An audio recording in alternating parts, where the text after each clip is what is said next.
Are you looking for a faster video? Well, today it's a live stream, and I know you're probably looking for a really nice and tidy, edited down video, but I have ways for you to make it faster.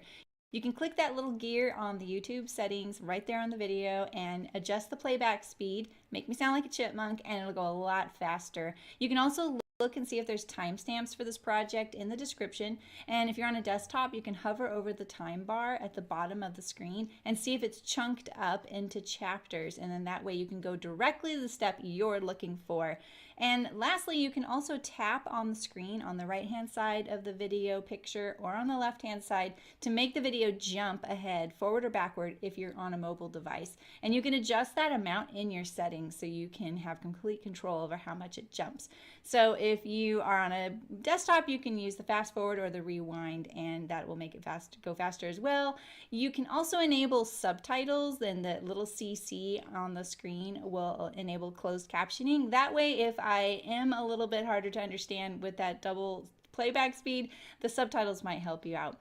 All right, well, I know that it's not a nice little edited video, but if you sew with me, we'll get there together and it'll be lots of fun. And now for the live stream. Happy sewing!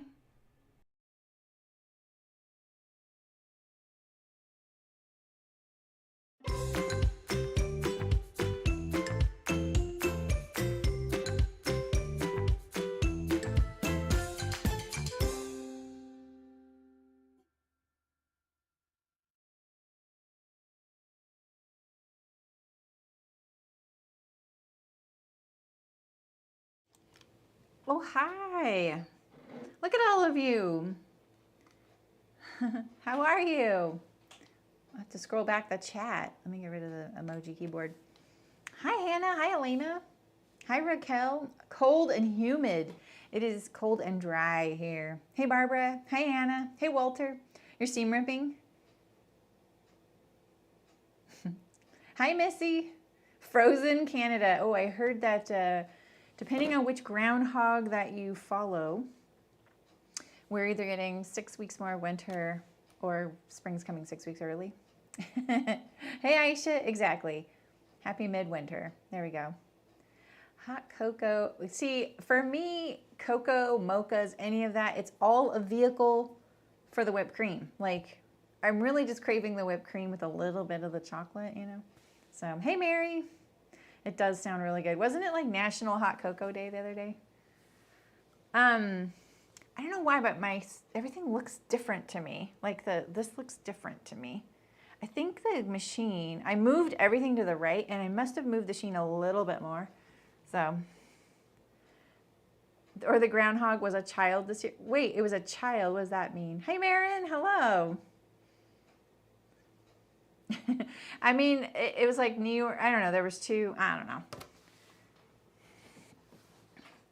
It's a groundhog. It probably does know more than most of us put together, though. I mean, if we're being honest, right? Oh, man. Okay, so I got my old serger out. There's a little bit of an echo in here now that I moved those shelves. Hey, Aussie, how's it going? Sweltering in Australia. There you go. They don't have a Groundhog Day there. Do you have something like that, Aussie? Do you have like the equivalent of a Groundhog Day in your midwinter? See, this just proves that it's like, how much are we gonna believe the groundhog? Hey, Jan. All right, so I thought that I got my old serger out that I never sold. Yeah, Punxsutawney Phil, exactly. From permanent hybriding yesterday. Oh. Exactly. So they use a child as dress to ground.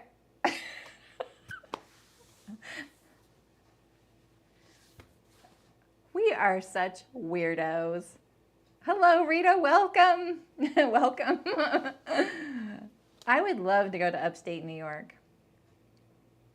Believe the groundhog. Which one, Jan? Which one? The groundhog that believes that, spring is coming 6 weeks early? That winter's lasting 6 weeks longer? Or the child dressed as a groundhog? Creo Brew. What is that? Think about hot cocoa. Yeah. Okay, so I never sold my serger. I think now that I live rurally, those little like selling feed things like you can do online, they just don't work as well because there's just not seeing very many people. It's a pretty specific person. So my serger, which is a nice baby lock Evolve, older, but it had the combination overlock and cover stitch, and I decided I wanted the machines to be two separate machines because for the live stream stuff. And the official one from the movie. Oh, that's true. Okay, okay. It's so true. Groundhogs are in high demand. Exactly. Oh, I won't read it. Don't worry. Exactly, exactly. Yes. I'm just going to chat with you guys for a bit before I go into my spiel. I don't really have a spiel. You know me. So they use a woolly worm. This year's going to be hard. I love the guitar chocolate, the cocoa. I always use unsweetened cocoa. Not technically cacao, probably. Cacao is like nibs and things, which are good. Hi, Eliza. They have 50 inches of snow. Oh my goodness. You know, we have so much snow here in California where we get snow, like a lot. It's awesome. Like we really need it, the snowpack. The skiers are happy, right? And they said it was going to be like 30 below somewhere, like in the Sierras. And I did not believe that. I was like, it made me realize really how much different California is. Like the idea that it's below zero anywhere in California was so like foreign to me. I've lived here almost my whole life. And I lived all over the state. I have not lived in the Sierra Nevadas. I live in the foothills right now, but that's about it. Creole brews on brew. Oh, and the French. Oh, that does sound very interesting and intriguing. No, really, Aisha? Oh, that's so cute. Better than skunks. Oh, really, Jan? Oh. Oh, no. You have a video. Oh, hey, these sound like a pest then. I mean, we have, I guess we have groundhogs. They're really small. We call them pocket gophers because they're so small, or moles, or voles. Yeah, those are really hard to get rid of. Yeah. Okay, let me get back to the sewing here. All right, so yesterday I thought, you know what? I'm going to get my old serger out because that particular machine, I have this box of attachments. There were like 6 of them. And I embarrassingly have never used them because I used it mostly for work, for doing prototypes for clients and things. And so they weren't doing like cording or beading or things like that. And that's what's in there. There's like a blind hem foot, cording, beading. Maybe cording and beading were the same thing. What else was there? An elastic foot, which was very intriguing. A gathering foot, I think. And there was one other one. There was not a cover stitch binding foot in there. I don't know why I thought there was, but once I opened it, I was like, that's right, there's not. This is why I never used this set. So I just put it away. So I did try to do some cover stitch binding with my current setup. What did I do with it? And it was okay. This is my little sample. So what I did, so this was, here's the whole thing. Like, you know me, I'm always trying to use stuff I have, right? I have a ton of this double gauze that I made. I don't know why I made so much of it, but it's only 1 inch wide. So it's very limited in use. And I was thought, oh my gosh, this goes so good with this. I even have a little Wixton tank top I've made out of this fabric. And that's another grain line pattern. So I thought, oh, this is perfect. It'll kind of go in under this set. And I actually really like the dusty colors of this double gauze. And double gauze is like my least favorite thing to use as binding. But I thought, you know what, I'm going to try and use this. I put it on with a really narrow seam allowance, and then I turned and I cover stitched it on. I put 1 needle on the binding and 1 needle on the quilting, and it looks kind of meh. It's okay. Maybe if I used a thread that matched it in the right-hand needle. But what I realized is that I didn't want this look on the inside. And look, and see, it was too narrow, so I did a nice curvy piece to give it a good shot.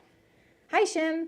And so I just don't like, this is just too narrow. Like if it were like a 1/4 inch wider, I don't know, it looks perfect right here.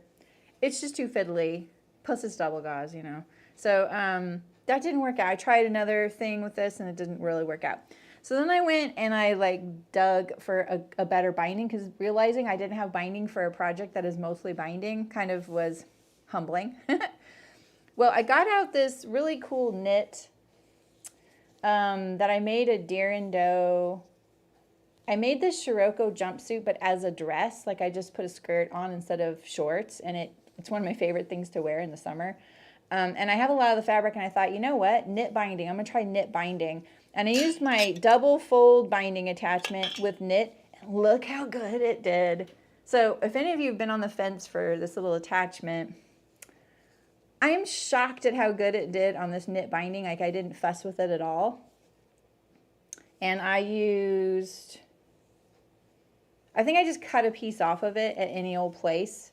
It doesn't look, it looks a little on the bias, but I just cut a piece off because I was sitting here and I just wanted to try it and I didn't have a lot of faith in it.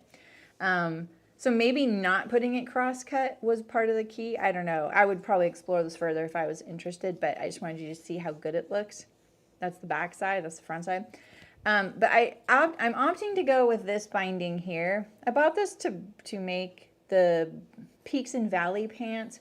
The Peaks and Valley pants by Decades of Style has that contrast hem, and I was going to use this, and I realized the cameras will hate this. Like this would have been too crazy on camera, but as binding, it's pretty manageable. So I used that, and I like this, but it's really hard to use in my binding attachment because the edges get so frayed.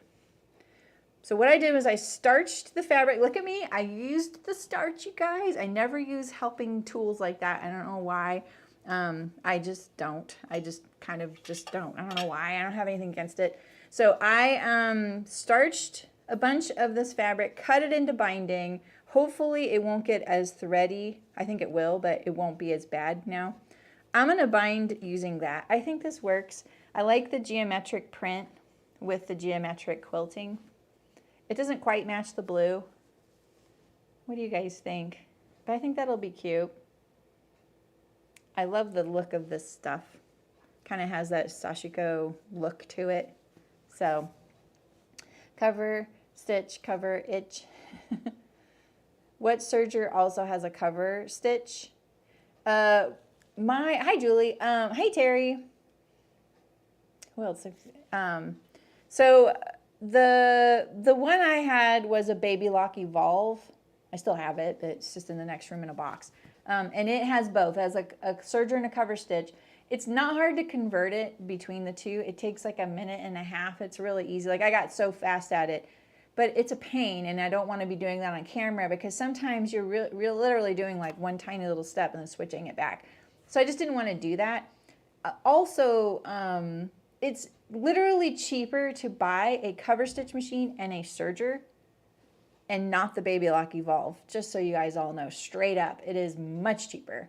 So, and I wish I would have done that back then. It didn't occur to me to do that because I didn't know there were standalone home cover stitches at the time. I've had the Baby Lock Evolve for like 20 years or more. 20 years or more? Is that right? No, more like 15 years. I think I've had it like 15 years. I'm trying to remember when I got it. And it still works great. I like the machine a lot. The serger part of it is better than my Juki as far as like the chaining off. When you chain off, same with the cover stitch. When you chain off, it has a lock stitch, so you don't have to do any special things to make sure it doesn't come undone. But I do like the Juki for thicknesses. Oh, interesting, Marin.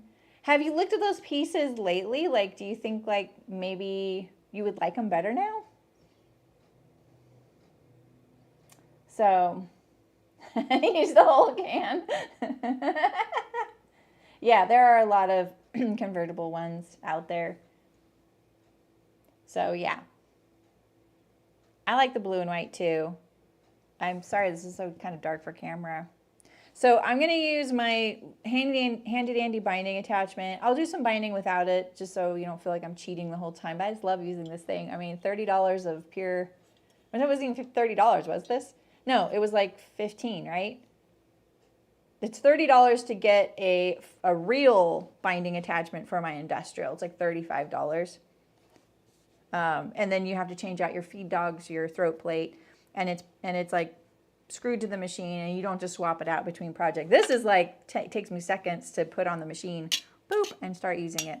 So anyway, the Singer Pro 5 is about $800. That's really reasonable. Yeah, Marion, you never know. Like maybe a fresh set of eyes.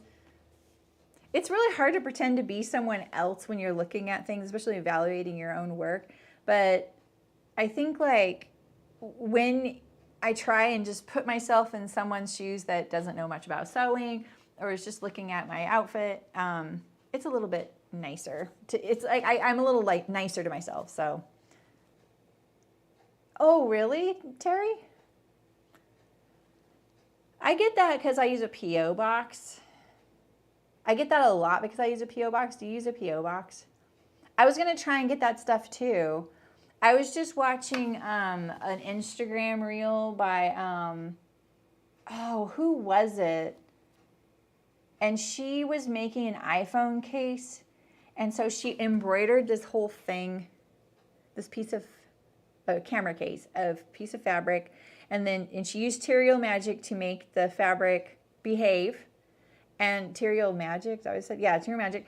And then they used something to make the fabric disintegrate where the like hole where the camera of the phone is right there in the case. I'm describing this so terribly. Who was that? I commented on it and everything because it was actually really kind of a fun ride to watch. And the fabric just disintegrated cleanly. So like say you wanted to, like you're someone who has an embroidery machine and you make patches and you want that clean edge around the perimeter of the patch with your stitching, you can use that. So, oh, I would just try a different vendor for it, Terry. Yeah, maybe Blick. Yeah.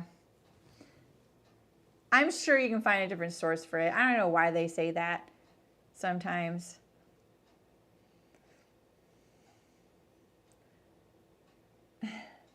That's awesome, Anna. Yeah, exactly. Sometimes it's just nice to have someone bring us back down to earth, you know? All right, so yeah, like I said, today I am making the Tamarack jacket. It's all on the ironing board right now because I'm gonna start with the Welt pockets. So I'm gonna iron some interfacing onto those pieces. So I'm a little out of sorts because I moved my bin to the right-hand side of my machine, and for some reason that's really messing me up right now. I don't know why. So bear with me. Because I've made some changes to where I'm gonna have the serger and the cover stitcher right next to me now. And I put a little platform to mount a camera over there. But it is throwing me off. Everything just looks a little different. You mean she used the Terrio Magic instead of stabilizer? She did for the stitching. I'm not sure what the fabric was, but then she used something else to disintegrate the natural fibers. So, yeah, exactly. Yeah, she didn't use the Terrio Magic for the patches, Elena. I'll try and look for who it was. It wasn't Thanks I made them. It was now that I've interacted with her account a bit, maybe it'll come up. So she used the Terrio Magic as a stabilizer, and she used something else to remove the fabric, let it disintegrate around the edges and in the hole. Grainline Studio. Here, I'll show you the pattern. I do have that right here. So here is the Tamarack jacket. Oh, sorry, you can't see the quilt line. It's a little bright. Grainline Studio. It does come in extended sizing now, too. This is a pretty old copy right here. So, all right, let's go to the serger. Let's brighten it up a little bit because I'm going to iron on some interfacing. So I didn't have enough fabric to cover my ironing board in that light blue that I was showing you yesterday. So I actually think I'm going to have to order fabric and make an ironing board cover, which honestly just kind of like irks me a little bit. All right, here's my back. And then we have the sleeves right here. I'm just putting my pieces in the bin in the order that I want them to be. There's a Welt.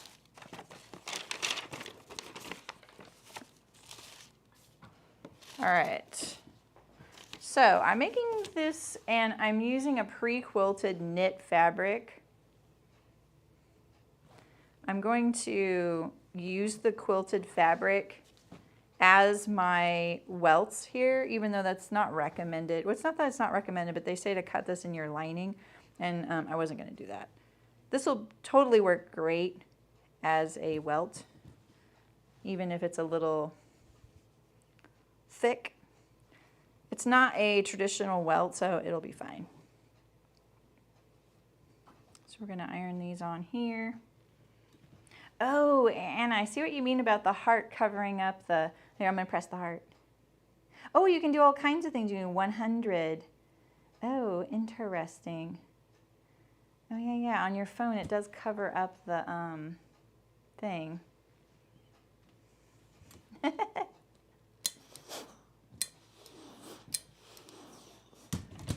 right, I think this might be too thick to do that. I'm just going to flip it up. Oh, no, no, no, no, no. This is a little bit off.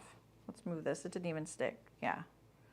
I usually like to iron things from the right side, but this is too thick for that.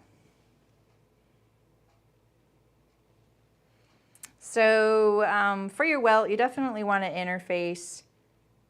For me, I'm interfacing the welt itself to stabilize it because it's a knit. If you're using like you know, my Tamarack that I showed you guys yesterday, I made in a canvas. That didn't need interfacing. So just, you know, use it to use your discretion if you're going to interface this piece. And even if you wanted, you could just interface half of it since it's going to fold like this. I'm literally doing this just to stabilize this weird knit because look at how fluffy it is. And look at how thick it is, and there's batting and everything in there, right? It's a weird fabric, right? All right, now I have these little pieces here. So when we do welts, I know most patterns will tell you to mark that box on all of your pieces, but you don't need to do that. You really only need it on the piece, the lining piece that you're sewing to the garment on the very first step, because that's the piece you're going to see, and you need to do it on the wrong side. So see how this one, we're going to sew the box first around the perimeter here. So you need to mark your box on the wrong side of your lining, no matter what pattern pieces you have. Oh, and just so you guys know, can you see how white is this? Is that really bright? I moved my box over so that it was more centered in this hole here, and I don't know if you can see this little amount right here. It's about a 1/2 inch. So I cut it a 1/2 inch deeper at this end and put that little piece of paper right there, just so if you're following along with me with this. All right, let me get my chalk. Let me get my chalk, and I'm going to put my mat under here just to have a firmer surface to draw on. So we're going to draw our box on the wrong side of your lining, your pocket lining piece, all right?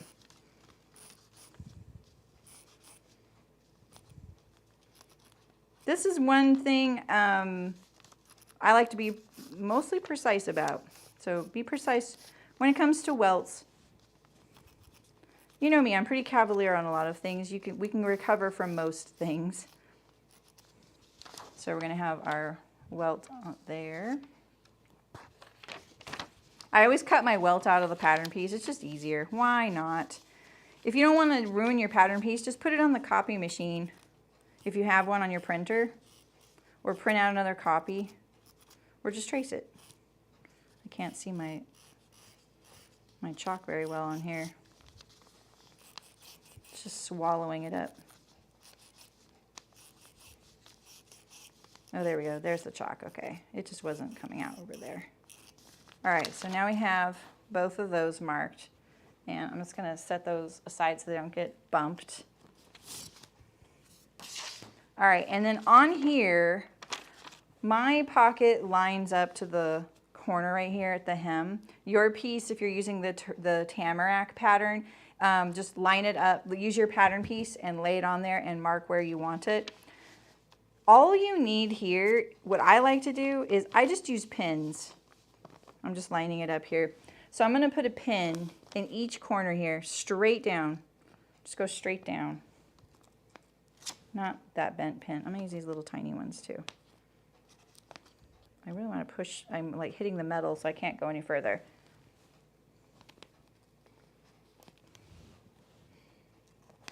No, I don't want this bent pin. Stop haunting me.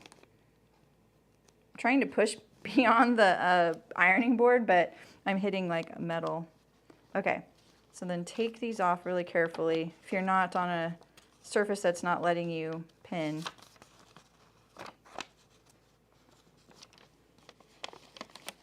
All right. Oh, I lost one, of course. Just hook it on there. Put it at the base. You just need this to be a place where you can line up your lining to those points. That's it. Don't mark this. Don't mark your box because most likely you're not going to put it in exactly the same spot to the lining. Oh shoot, I'm like, look at that.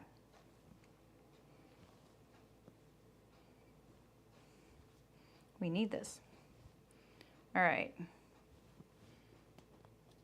I'm just going to secure these. All right. And now do the same on this side. I hate a bent pin too. If the garbage can was over here, it'd be in the garbage can by now.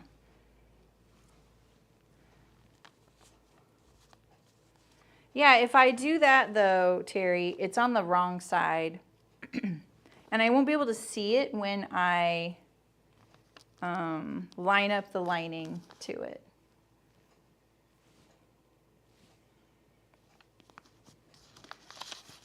Yeah, if you have my pockets skill building session, I think this is how I teach you how to do it in there too. All right, so we'll pull these out and we'll just flip this one over. And hopefully you can see my pins right there. And so now I'm going to center this interfacing over that spot there. I'm so paranoid about interfacing. I triple check it that I don't accidentally, you know, glue it to my iron. Okay. All right, so now I'm going to pull this out a little bit, the pins.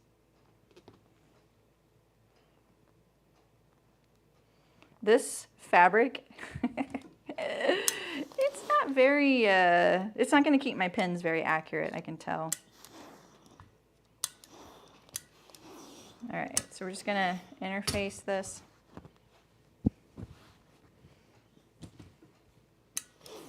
Look at that. It's like, it makes it kind of, like there's a lot of slack in this fabric. There's a lot of slack. It's quilted knit, like what do I expect? All right, so we've got our interfacing on there. Let's do our other one.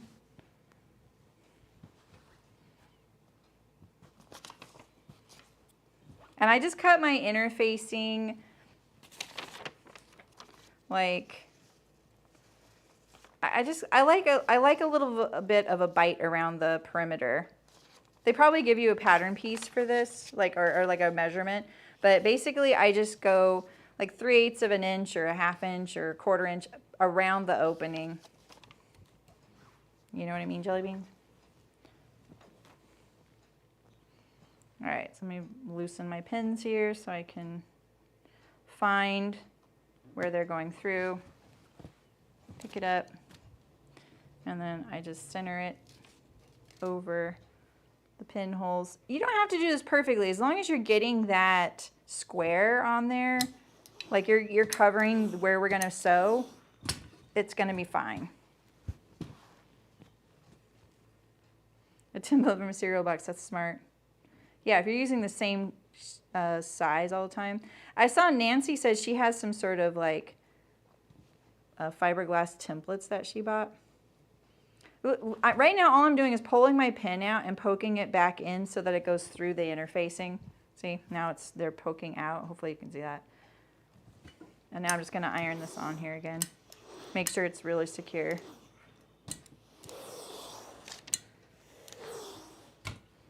All right. And I'll poke my pins in on this one so that I'll sew the other one first, because I don't think I poked those in, so we don't lose them. All right. All right, so now we're ready to sew our welts. We have our interfaced welts. We have our pockets marked, right? We have them interfaced. We have our square or rectangle drawn on our lining piece. This was the wrong one. Oh my gosh, you guys. Where's my lining piece? Oh, you know what? Is this my lining piece? No. Where's my lining piece? Didn't I cut it out of this rainbow fabric? I did, right? I cut it out of this. Where's my lining? That's what I want to do, not my bottom pocket. I want to line my top pocket. What the heck? This is what I used, right, you guys? I haven't touched this. Like, it's sat in a bin since yesterday. I may be recutting my pocket. I found this scrap on the floor yesterday, but it's not it. Well, I guess I'm recutting my pocket. Great. And I was so diligent. So this one, you want to do your box on your top pocket. Hey, Leah. Oh, Mylar is great.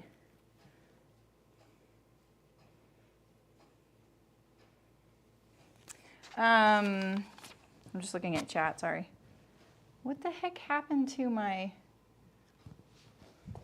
office is so clean right now, you guys. Like, I don't know what happened to it. That's so weird. So much for using this fabric on the, like tying it in with the pants. Oh well.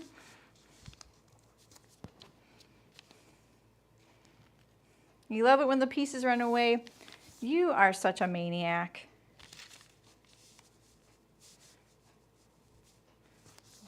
Okay.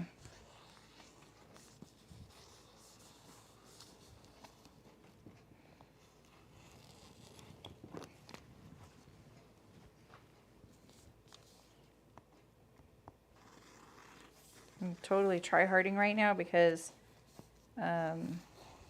everything feels so different being on this ironing board. This ironing board, I've learned, has, you see how it's moving like this? The little thing that goes through the hole is, the cap fell off of it, and I didn't realize that, so I'm gonna bring in my, I'm gonna swap it for my ironing board at home. Okay, so this is this how it goes? No. I'm going to notch the top of this so I know it's the top. Just put a little notch right there. Okay. That's code, pattern drafter code, that when you notch the top of something, it usually means up. All right, so let's get a different color chalk.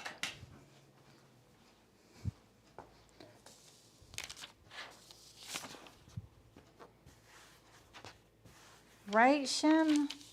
That's so weird. Like, and the thing is, you guys, like, I know it's not a big deal to you, but I'm one of those people that doesn't lose things. And so it's gonna plague me for years if I don't find it. Where is it? Aww. All right, well, on the bright side, this is a lot easier to mark. It'll also be a lot easier to sew. I don't know why like alarm bells weren't going off on my head that I had chosen the quilt fabric to be the top. Sometimes I do things and I'm like, dang, I don't know why you decided to do this, but okay, I'm going to trust you. And I'm like literally the same person. Why am I talking to myself as if I'm talking to someone else?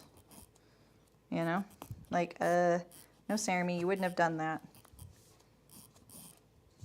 We have a motto here in our channel, and it is be kind to your future self, you know, so that wouldn't have been very kind to me. Also, you're the boss of your sewing, so that's my other motto. Okay, there we go. We have those marked on there. Hopefully you can see that. I know it's really bright on this fabric. Let's sew. Okay, now we have everything ready. I'm gonna sneeze.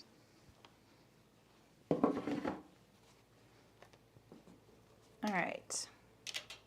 I'm looking, this is the thing, you guys, if I can't find something, then I'm constantly looking for it. Constantly. It's no fun, you know? All right.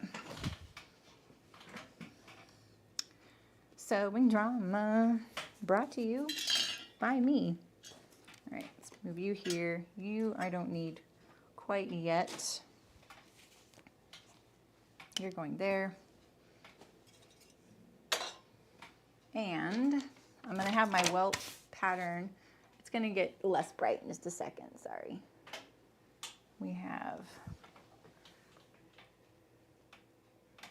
this, where are the welts? There's the welts. Okay, bottom pockets, welts. So we're going to, this one is the loose one, and this is my left front. It's the other one. See? Mark the top and I'm like, okay, that's this one here. We need one welt. We're ready to go. I answer myself. I have no shame in that. So, all right. Yes, I think bettering more clearly too. That's exactly it, Mary. I feel like it's like stuck to something, like fabric. All right, so we're gonna sew our welt. So this is why this welt is much easier to sew. Anytime you see a welt like this where it has a pretty big welt, anytime you see a welt pocket that has a pretty big welt like this, and you can't see the opening of the pocket, like it just, someone's hand goes in there, that's the kind, if you don't like sewing these, this is the kind that you wanna sew because they're pretty easy. And they're really nice finish. Like there's nothing wrong with these at all. These are great. I don't have my machine on. Oh, okay, there we go. I was like, why is there gray? All right, and so you're gonna sew the ends at your seam allowance. And I'm actually gonna check my seam allowance on this. Okay. And make sure it's nice and flat. Don't get this like one side like sticking up, like this one's straight and this one's like, you know, a little bubble. That means the piece might not have been cut perfectly straight, or there's some like torque happening. And I'm basically just making sure it's gonna fit into the window of my pocket. I knew I didn't use the full seam allowance on that end, so that's why I was just looking at it. Okay, and then we're gonna cut our corners here, and I'm gonna trim mine down anyway because it's kind of poofy.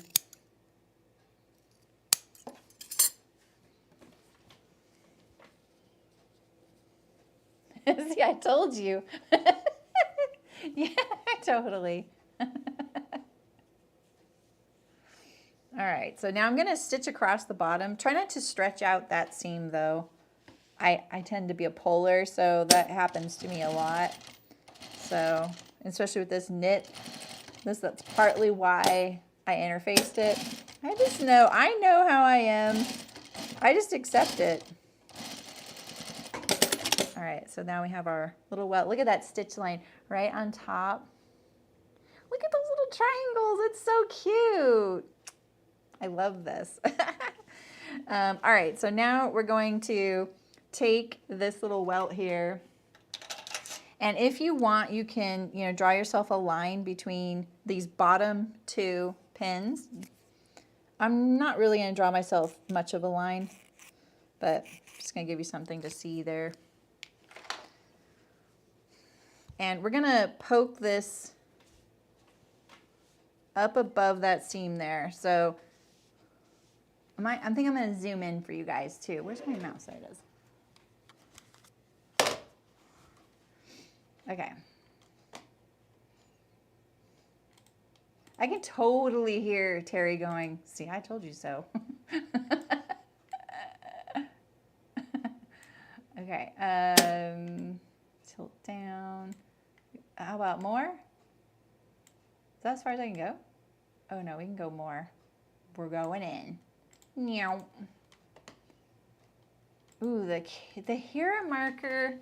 Is that too far? Where's my hero marker? Panic. What? Oh, here, it's right here.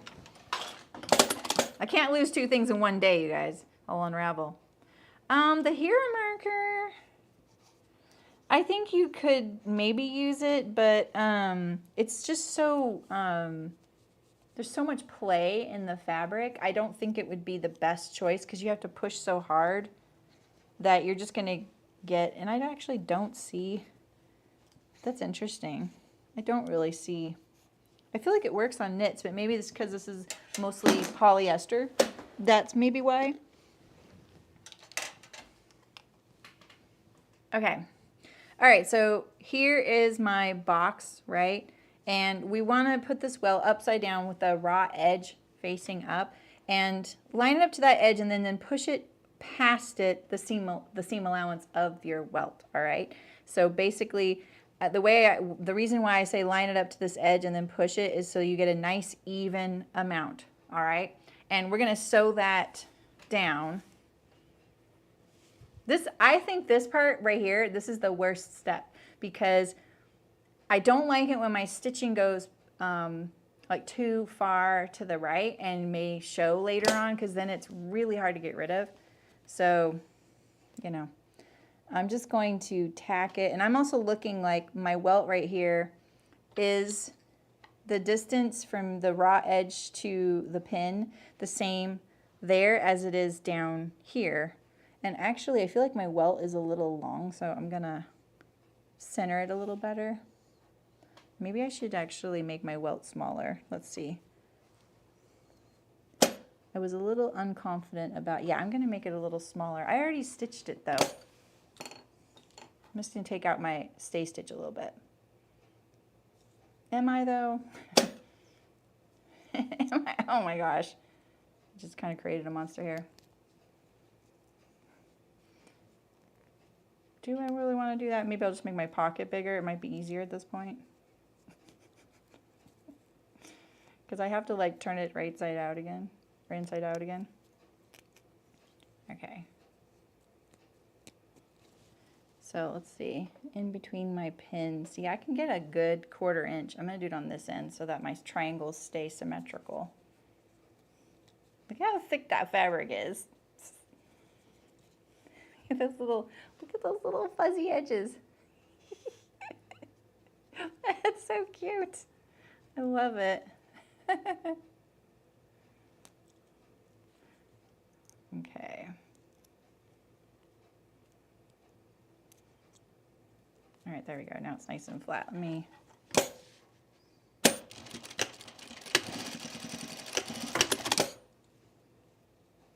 Will that fit better? Yeah, that's better. Okay. Let's trim this down.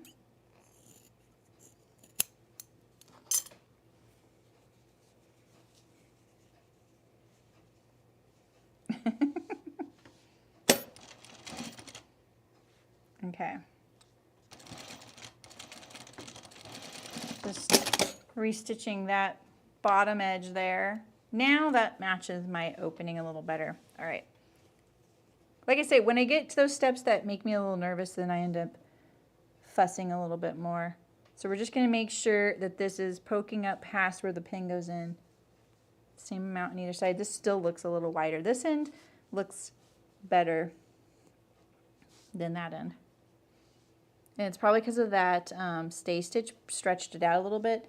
So let's try and like ease it in a little, because this is, I'll talk a lot during this, and I'm really sorry. I'm going to talk a lot about this welt, this first one.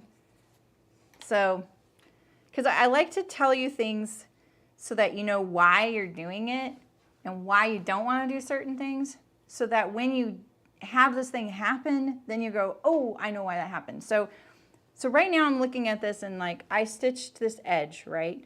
And it did stretch it out. It doesn't look stretched out, but it did compared to this fold line here, right? I mean, this end right here doesn't even look like I turned it totally straight. So I'm gonna pull a little bit, right? Because of that, if I went by the length of this edge here when I do my box, so say I'm like, oh, I'm just gonna make the box a little bigger because this is so long. Now, if you do that, what happens is if this edge is narrower, when you turn this up right here, you have the danger of this end right here, the ends not covering up the hole that you made when you made your rectangle a little bigger. So that's why I'm trying to be like, maybe what I should do is kind of ease in this edge here to the bottom edge of the welt. All right, so lay that on there, and I'm just going to tack it close to the seam line that I already sewed, and that's just because I want that stitch line to be inside the box. I don't really want it to be close to where I'm going to stitch the rectangle, you know?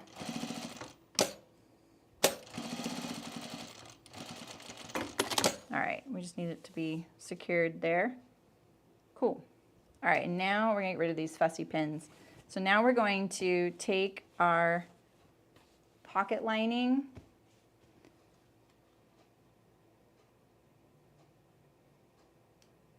Oh, that's good, Mary. I'm glad your kidneys are feeling better. I'm gonna turn down the brightness a little bit so you can see my box. Is that okay? I can make it much darker if you guys want.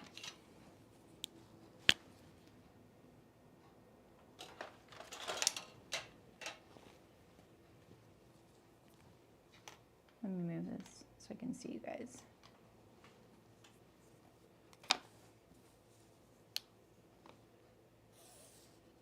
This you can see a lot better, right? I actually prefer drawing rectangles on using a ruler anyway, because then you can get it the right size, you know?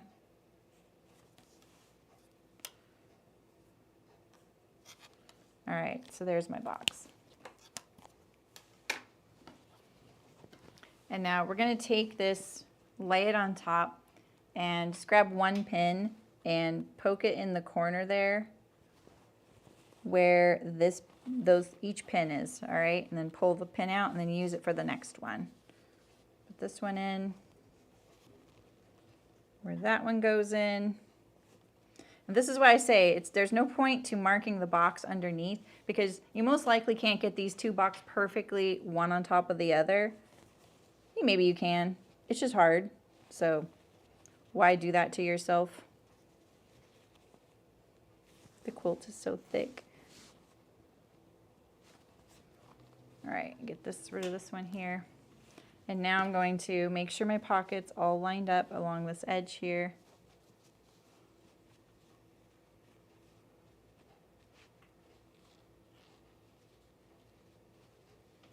And now I'm just going to pin it anywhere. I don't need those pins anymore. I just need to make this so that it was lined up. I probably didn't even need to use this because I have these two edges, but if you don't, you're using like this, the Tamarack as it came to you. You don't have these guiding edges here. It's floating pocket. That's why I showed you how to do that.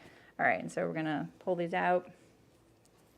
And then I'm gonna look at my line of stitching here. So I'm gonna fold it along that stitch purple line and go, okay, that's parallel to that edge. Like, just prevent the issues now. That's parallel to the edge, great. And then that line is falling off of the edge of the welt, and this line is too. That's really important. Now we're gonna sew. Now when I sew, I always start in the middle here, and I'm gonna put the stitch length down a bit. Smaller stitches are just better. You'll get a crisper corner, and it'll be easier to get that crisper corner. So.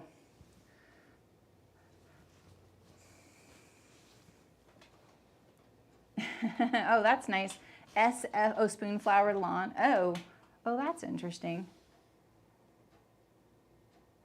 A machine does it, Leah. Yeah. I've never worked somewhere where we had welt pockets sewn. I don't think. I could be wrong about that. I'm wrong about that. We did it with zippered pockets and outdoor wear. Okay, so here's one critical thing about doing this style welt pocket. You want to catch this welt that we sewed that's under there in this length of this bottom opening edge. When you turn the corner, do not be on that welt. Don't be on the seam allowance of that welt. Don't be on any of it. You want to be completely off of it. And so I'm going to take my needle. Why does it sound like I'm about to run out of thread? And make sure my needle goes right off the edge there. And then I lift this up, and I'm going to put the seam allowance, poke it into the rectangle. If you catch your seam allowance of your welt right now, it's a guarantee that it will show on the right side. That's why that happens.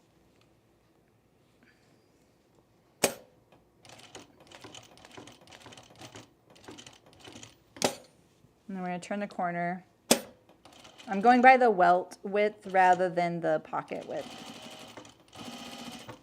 Ooh, this welt being thick is really pushing my machine away. That's why I'm kind of handling it like this. And I'm going to be pivoting right about there. So we're going to turn. Same thing, like on this side here. We can get rid of these pins now. I'm going to lift this up, and I'm going to make sure that the seam allowance of this welt is completely on the inside of the box. Because if it's not, it'll show. This is when it shows. Why is this so loose? Ooh. You just hooked around 2 screws. I don't know how you did that, but fine. Okay. So I'm going to stitch right here. I usually count my stitches on either end. That corner does not look very crisp. I may have to change that.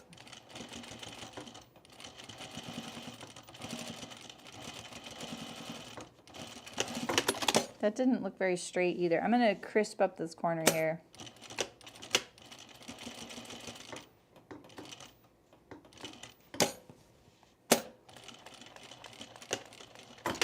Okay, there we go. I'm going to take out a few stitches right here because I didn't kind of sync up where I started because it looked a little bit at an angle, so I decided to ignore it. So we'll just take out a few stitches here. Because this would show, it would show as like a pulling away. Like the seam would look like it was pulling away right there. All right. Zippered welts are great. I did shorten stitches. Okay. All right, so now we're going to cut.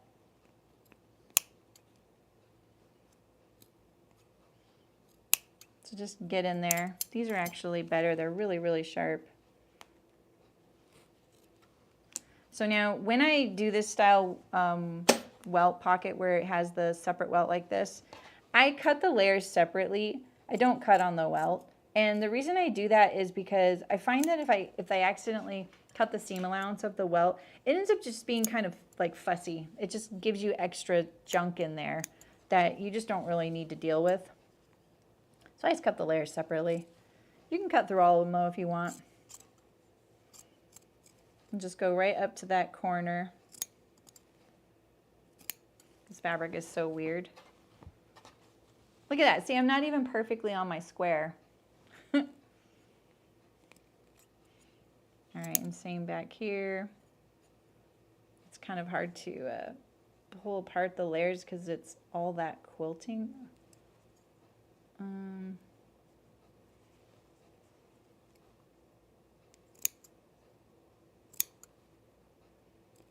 This is, you know, not going to show none of this. It doesn't have to be pretty.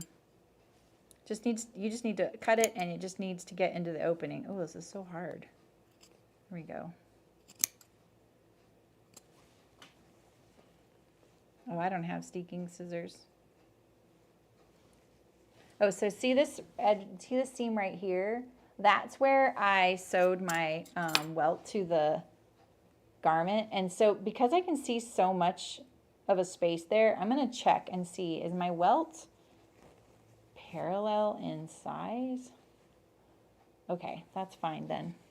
I just want to make sure, because that's actually a warning that you may have like a different size. The depth of your welt is different on each end. That's going to disrupt my cutting of the corners, though. I'm going to have to remove some of it. Hi, Sue. How's it going? So we're just going to take out some of these tack stitches. I'm just going to try and make a little hole so I can get my scissors in there like this and cut around it. Doesn't have to be a perfect Y. Ooh, I didn't cut my lining. Oh, good. All right. There's all this like quilting batting here. I may have to come back in here and cut some more. Look at that.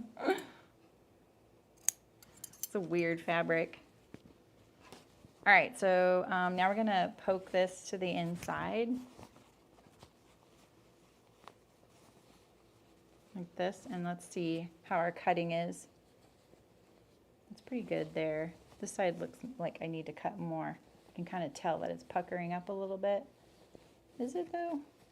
No, it's probably fine. I usually kind of give it a little tug. Give it a little tug. And this fabric is, it's going to be hard to press it, but we are going to press it a little bit. So now I just kind of look at it, go, okay, can I get this nice and flat? This right here, this is what it is. It's this piece right here. Yeah. It's that quilting. I just can't see.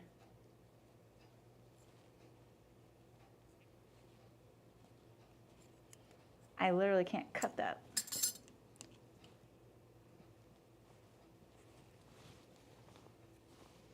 I don't think that's enough actually. I'm just gonna cut it a little more. Get in here.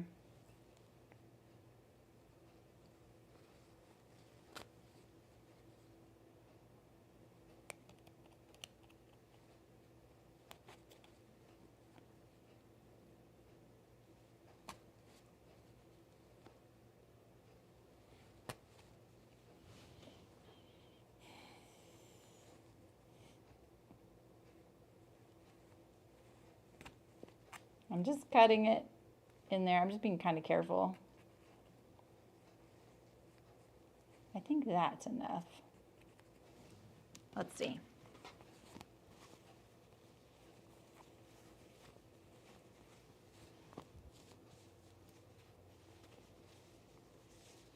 Yeah, I think that'll be okay.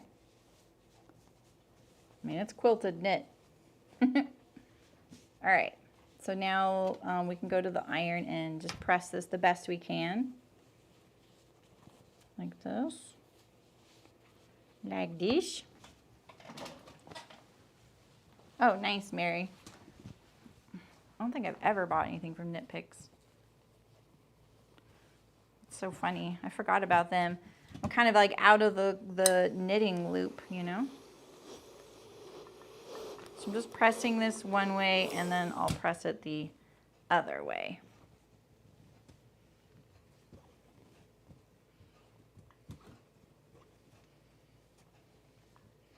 And I know this looks funky. Like if you're sewing this, you're kind of like, there's no way this is gonna look okay. I promise it's all gonna be okay. So just focus on, from the lining side, pressing that seam nice and flat, best you can. And you know, give it a nice little tug. No one's gonna see this inside, right? We're just getting it so that it's the best we can. All right. And the other thing I think about is this distance here. You see how wide it is right now? Like, it's really not that wide. It's more like a 1/2 inch. So let's just make sure this doesn't get misshapen. So I just kind of put it into that original box shape like that.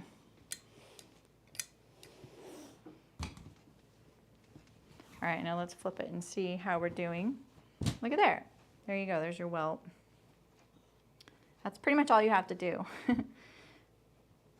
There's your little welt there. I really like narrow welt like this because then when this sits up, you don't see the line of your welt seam there. This covers it up when you hand sew it down right there. If you have a little gap here, do not fret. Like, see how there's a little gap right there? That is just gonna happen. This is why I was talking about making sure you don't make your bottom edge here longer than your top edge is gonna be, because you don't, especially like if you accidentally sewed this at an angle or this bottom edge got stretched out on here, then you might be seeing that. So let me go to the other camera so you can see it a little better. Hi, Kira, how's it going? Let me brighten it back up a little bit. Oh, I still have this on here.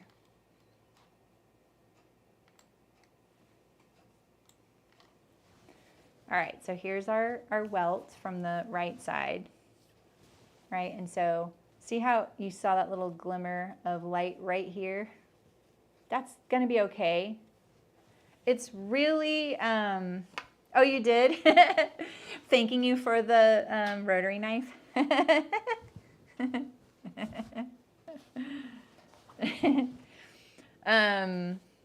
And so this is what my back looks like. All right, so yeah, you see how there's these little wrinkles right here?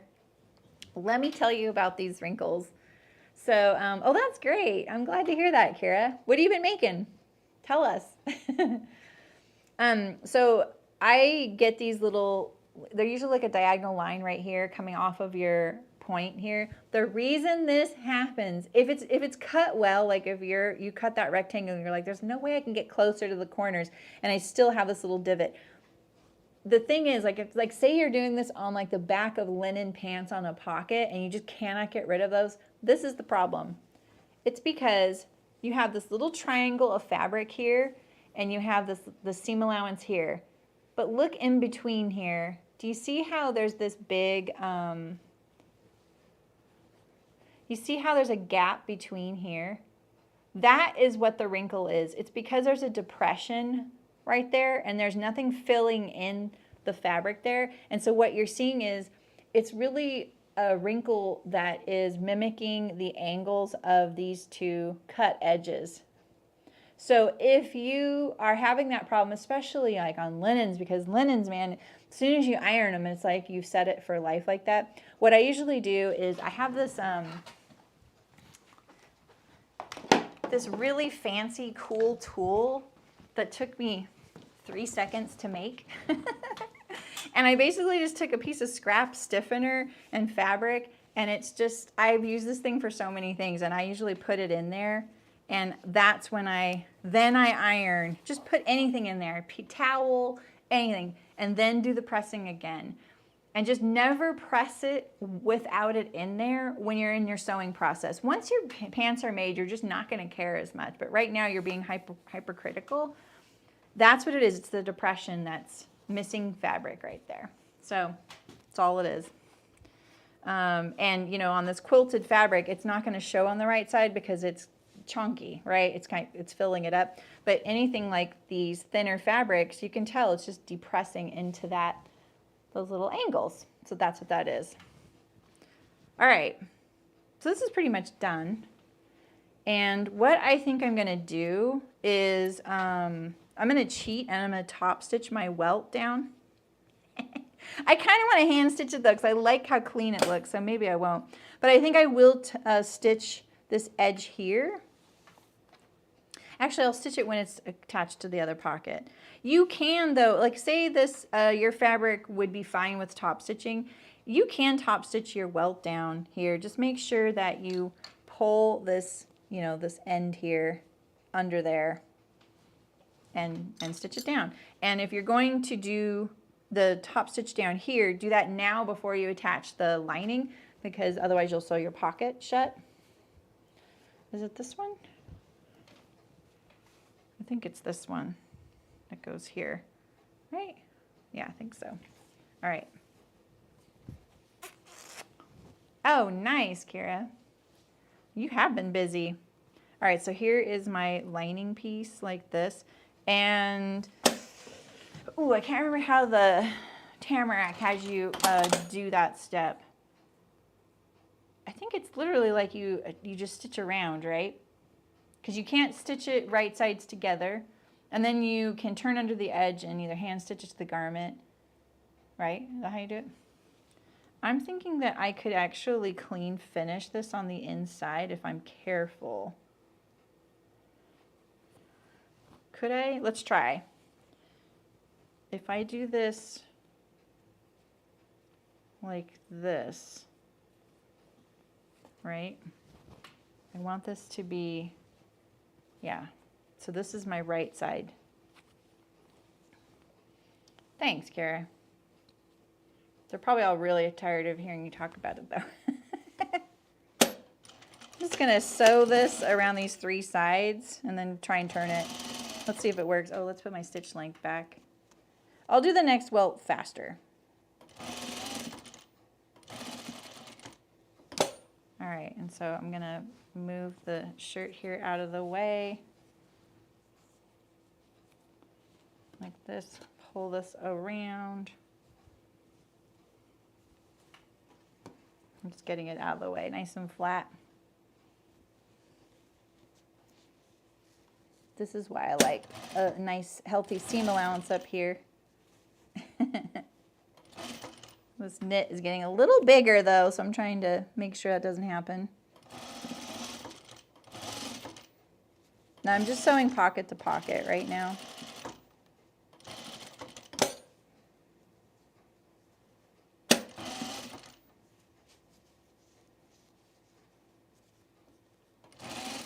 I'm kind of bunching it up there to get it to match. All right, and now I have a clean finished pocket on the inside. I do have interfacing showing. Ah, I used white so you guys could see it. I should have used black. Dang, the sacrifices I make for you guys. Right, Missy? We'll do the next one faster. Maybe that'll help you feel a little bit more like, okay, we could do that. Binding, Marin? Oh, around the pocket, you could. Is that how they do it on that may be how they do it in the grain line. That's true. Okay. So that's nice and clean finished, but it looks icky. I really don't like the way that looks. And so you can see there's my seam allowance there. So we're going to put this welt into the shape, right? There's that rectangular shape, right? So let's get this nice and positioned, all of it. Okay. I'm not going to stitch my pocket down, but I have to say,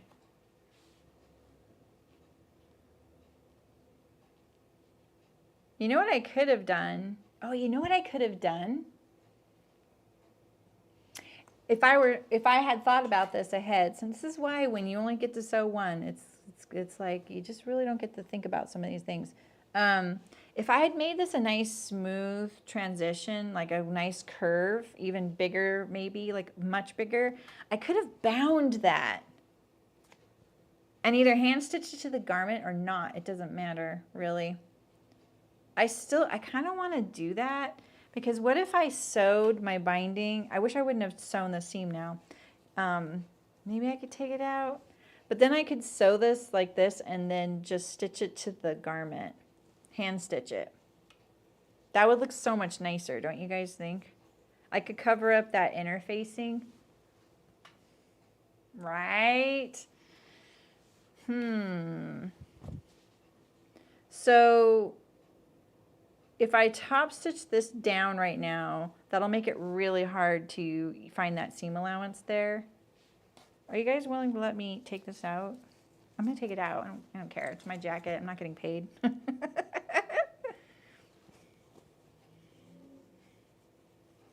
Unless I saw a binding. Yeah, right? Yeah, I think we're gonna finish this.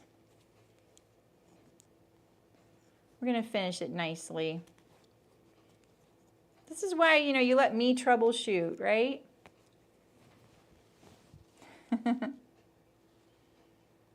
You could also just overlock these 3 edges if you're fine with that on the inside. Like, it just depends on your fabrication, right? I just didn't think that that would kind of go with the aesthetic of this fabric. Maybe if it were a little bit more sporty or harder wearing, like a canvas or something, I think that the serge look would look better. Yepers. Right, Terry? This is the problem, like the second syndrome, where I'll do one really like okay, like it's like fine, right? I did it to the nth degree, and then it turns out like, okay, fine, now I know what I'm doing, and the next one's gonna be great, and then it's just not. It's like more of a disaster because I got kind of cocky, especially if I'm live. Especially if I'm live. That's the for sure thing to doom it. I am being careful because of this knit. This knit is kind of a pain in the butt to seam rip. Plus it's dark.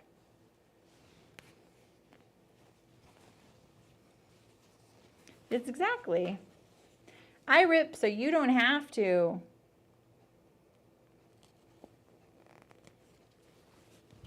So much of the time I don't rip things out. I just cut it off too, and I just cut a new piece. I'm like, life's too short. Doesn't always work for the thing I'm doing though. Like this would not work. I don't have enough seam allowance for that. But I will take a chance doing this.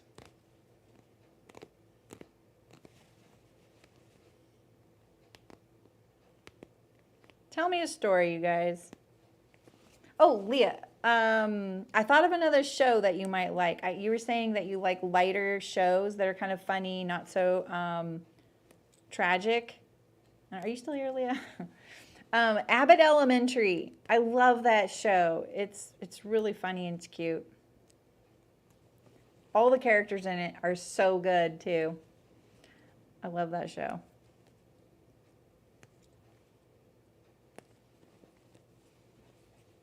Oh, yeah, Terry, I know. Don't you wish sometimes that there was like a tighter woven interfacing for linen?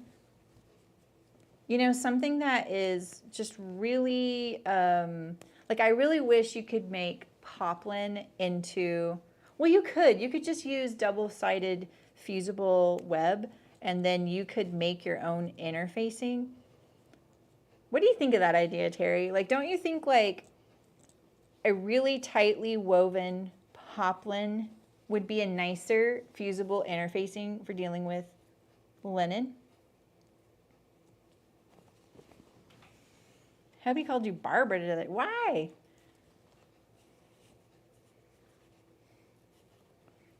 Oh, you have? You've been watching? Okay, cool. I thought of you. I was walking on my treadmill this morning and I was watching it and I was like, the show is so cute.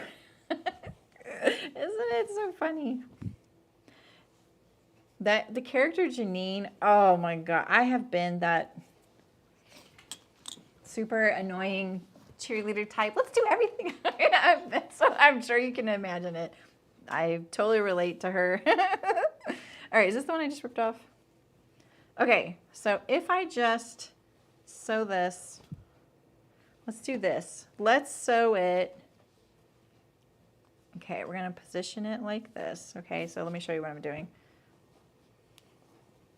All right, so here's my wrong side of my Tamarack, right? Let's lift up the camera for a second.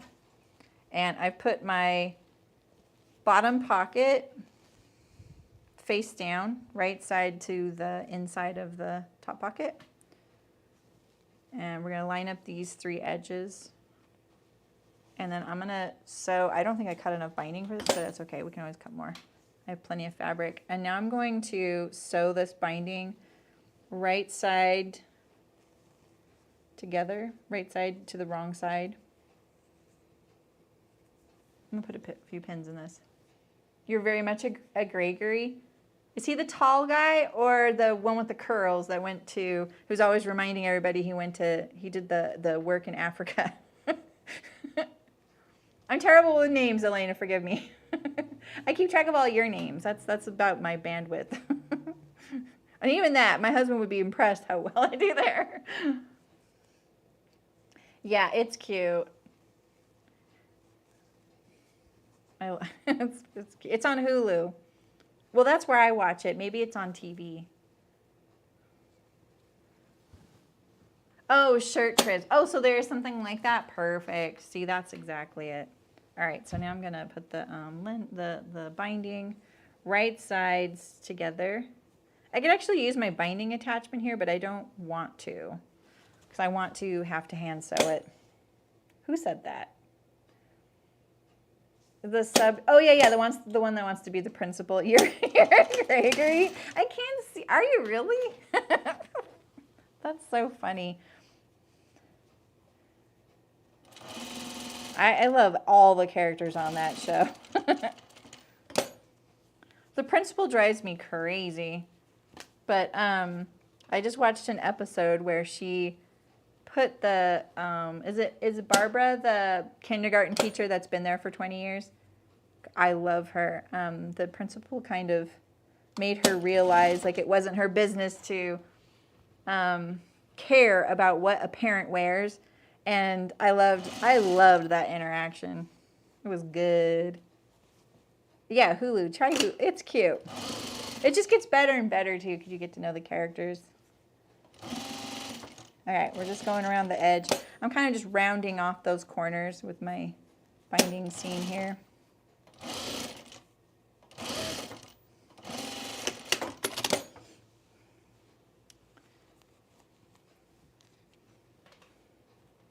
Okay.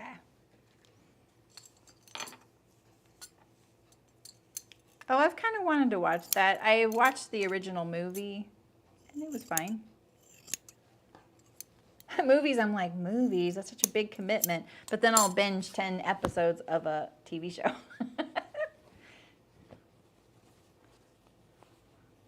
Leah was making fun of you took as a compliment. Oh, cool.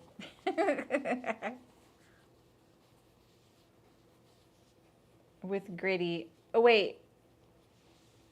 Which one was, I think I'm on season 3. So I had stopped watching for a while and I totally forgot about it. And I was like, oh, I've got this show. I love this show. Look at that. Look at how nice that looks.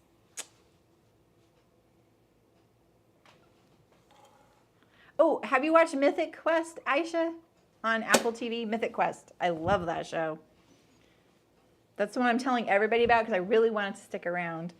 Love Mythic Quest. Okay. So I haven't finished my binding here. If Nancy shows up, don't tell her that I said I wanted to hand sew, okay? Because I know she's like, she only likes me because we're team don't want to hand sew, you know? So I think what I'm going to do is just fold it under, not turn it under twice, and just do that. And then hand stitch it to the scrim on the backing here, right? And then that way also I have a little play in the width of it so I could cover up like a little corner of the interfacing there. I could probably just lift this up and cut it off too.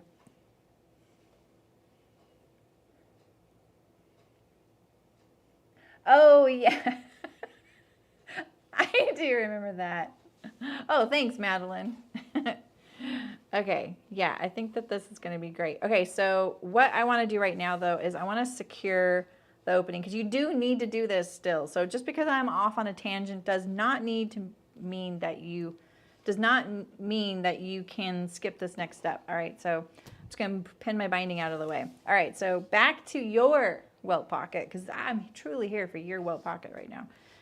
We're going to look at this opening right here, right? So make sure you shape this opening right here and this edge so that it's, you know, a nice parallel line. You don't have any distortion because your garment's nice and flat, right?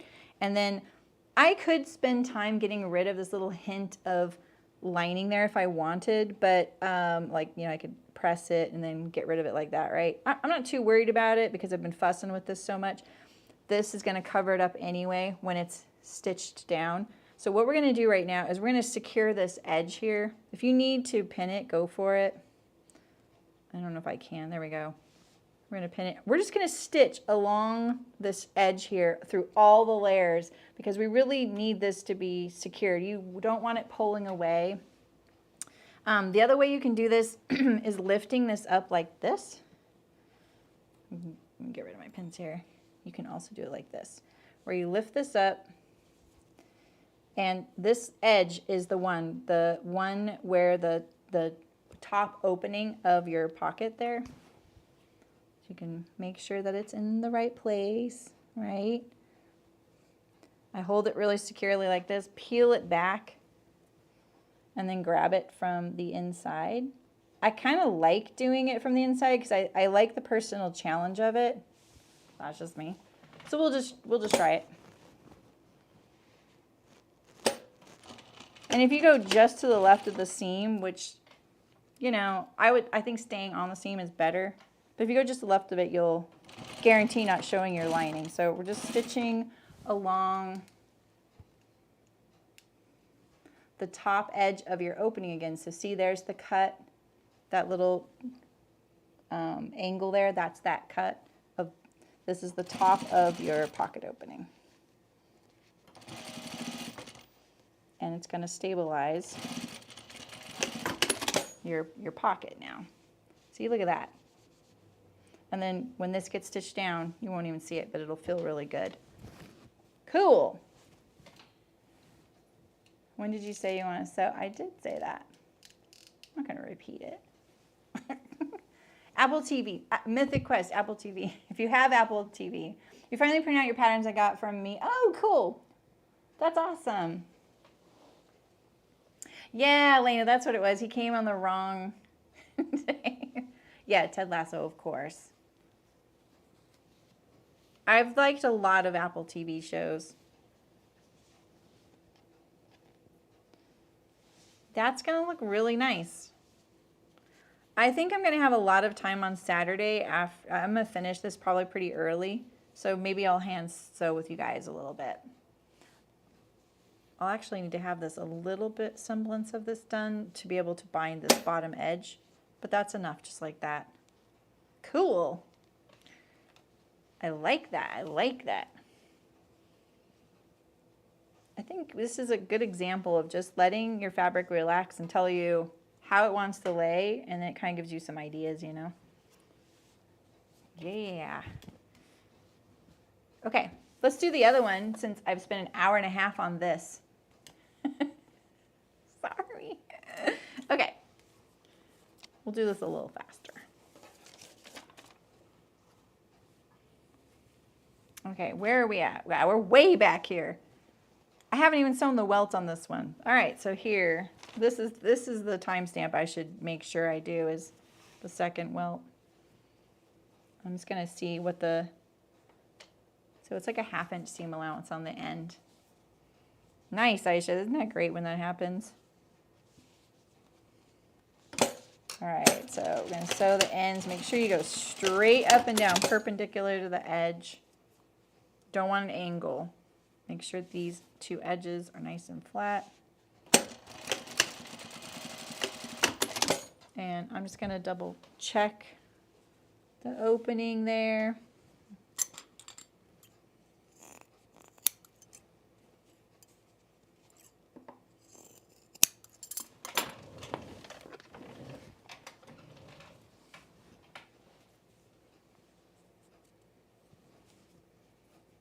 Episodes is a lot though. All right, we're going to sew the bottom edge here. I turned it, clipped it, all that good stuff. If you need to press it, go for it. It won't matter if I press it because of the quilting. So that's why I haven't been pressing that, but absolutely press it if you want. And I'm kind of just scrunching it so I don't get that effect I had last time where it got stretched out. All right, and so now we're going to lay this.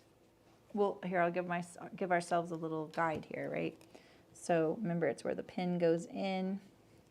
We're about ready to get rid of these pins too. They're kind of pesky. We're just going to give ourselves a little line here.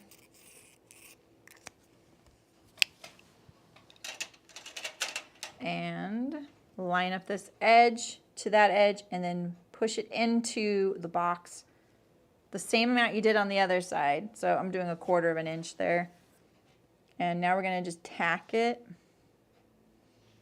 I also make sure that this raw edge, between the raw edge and this corner pin, is the same on both ends here.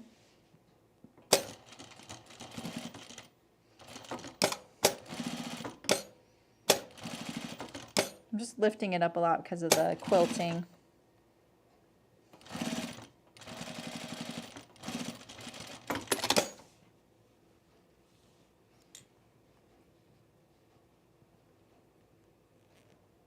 Oh, that's true, Elena. I feel like sometimes it is. I've been watching that. Well, I watched that 90s show the other day, and it was actually not too bad. I really loved that 70s show. So, do I recommend completing one welt at a time as opposed to doing each step of the welt? I do know what you mean. I go back and forth. I usually go. I go back and forth between those two styles. So I a lot of times like to do the same step on both and then progress that way. Right now I'm doing it all the way through because I know that there's someone that probably like, I need to see the whole thing before I go to do it. That's kind of how I am, at least. Right, Madeline? Yeah. Oh, I know. Well, that was actually not too hard just because I lined up the middle of the welt pattern piece on the line of the stitching. So I know, isn't that cool? I love that happened. I mean, better than trying to match the triangles, right? Because they're at a different angle. That would have been crazy to match the triangles, though. All right, so now we're going to lay this on here, and we're going to line it up. Line it up, baby. Okay, take your corner, each corner, put it where the pin is below, pull the pin out, use it for the next one. This one I apparently took out already. I don't know when I did that. I don't like the fluff of this batting kind of sneaking in where I want things.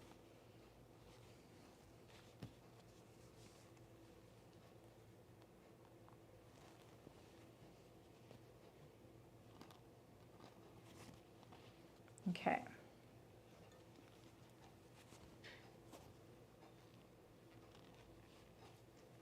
Just moving them around the angles, making sure they're actually there.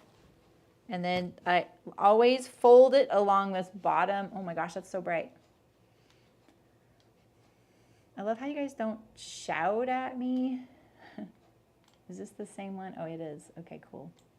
I'm going to bring up the sharpness too. You can see how ugly my hands are when I do this. Look at them. They look... There we go. Yeah. Yeah, right, Terry? I think it just depends on what you're in the mood for. All right, so now I'm going to fold up my pocket along that bottom line there and make sure that it's going to line up when I stitch on the welt. The other thing I'm looking for right now is the welt being the same on both sides. You can tell that it's not. You see how this one was shorter? So that means I wasn't folding it quite right, or it's not sewn great. So I'm going to move my pin, make sure I'm really folding it in that same spot there.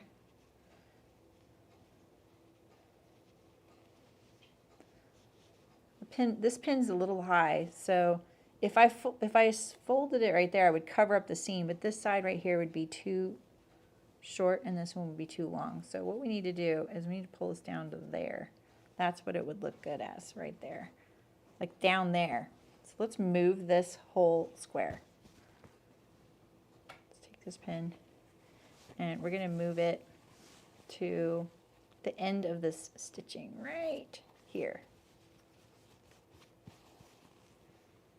Is that better? That looks a little better, but you can see this side right here looks a little narrower than this side. This is something that once you get past this point, it is really hard to fix this, you know? So you might as well, you know, fix it now. I'm actually going to take all of these pins out. I'm going to move this down. I'm moving this way a tiny bit. Let's see if that's better. I'm going to pin it here so it's more accurate. If I pin it a little away from where I want it to fold, it will fold a little nicer and flatter. And I'm going to look for this ruler here. This is pretty thin. We'll fold it like this. Lay it on there, then fold it up. When I'm really getting picky, see, look at that. Look at how much of my stitching is showing. This needs to come way down. Where does this need to be? Is it right here? Would that work? That would be okay with me. It's a little narrower on this end, but not much. That would be a little, that would be better. Okay.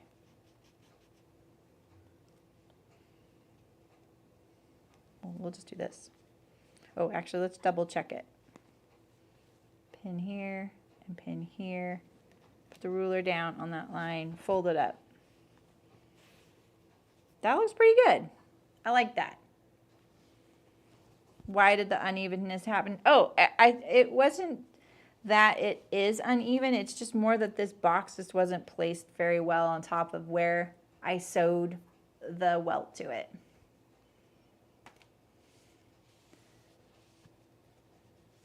Oh, let's draw the box on here better for you guys too. I know you can't really see it. Sorry. I was like, why can't you guys see this?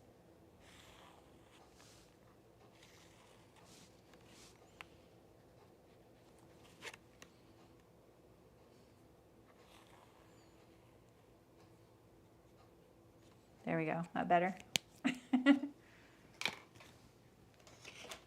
Unevenness just happens, so I think that it's just smart to just double check it now before you get too far, because fixing the unevenness of your welt, like when it's finally sewn and you're turning it up, there's really nothing you can do. You know, it happens right here at the seam.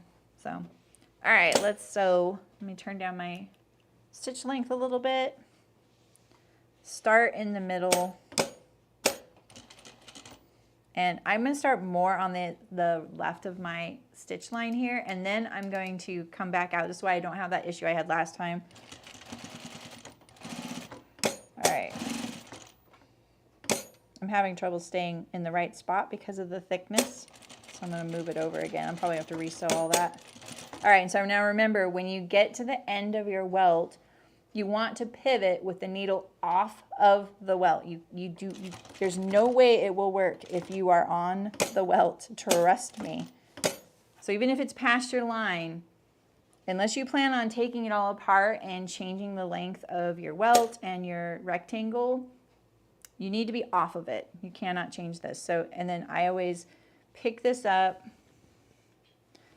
right here, and I push this seam allowance of the welt into the rectangle. I know no one ever showed you this stuff, but this is literally what you have to have for that not to show. So you might as well just do that. Like, why not? All right, so now I'm going to try and stay straight, but the thickness of the seam allowance is really pushing my presser foot right now.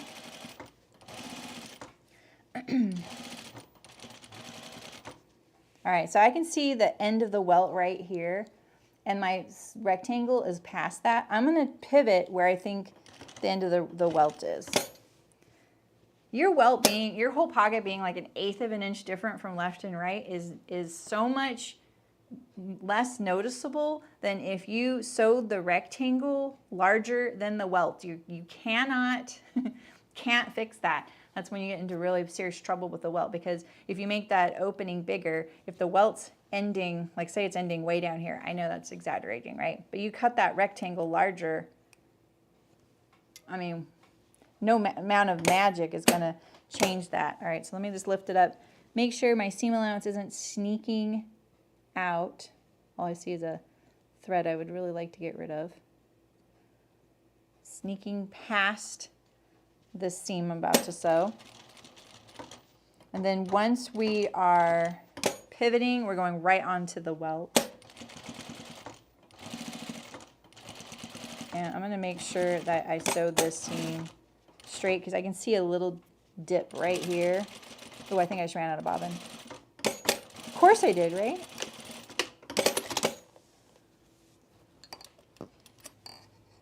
Ooh. Ooh, so close.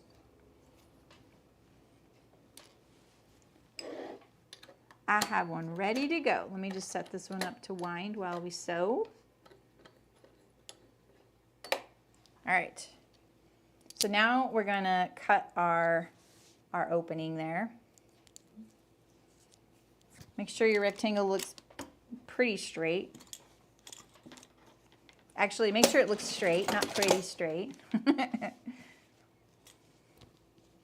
But look at that thickness. Like, that looks a little narrower right here than over here.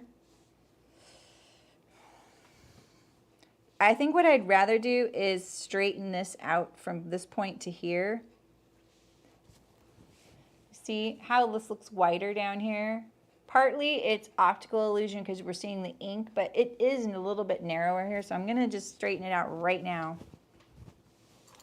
It's not going to be that noticeable even if I don't, because that is the top welt.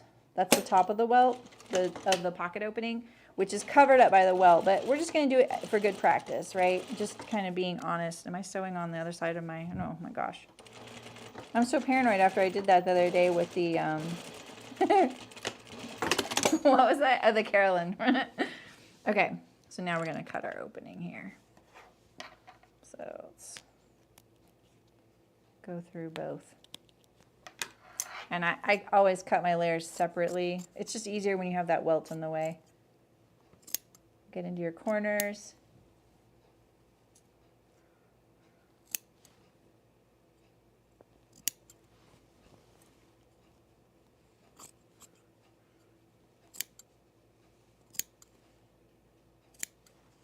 All right, we're going to flip it over. This one I got a little better on my interfacing, and the stitch line where I attached the welt looks better, but I did spend more time kind of positioning it, you know, and relocating the box.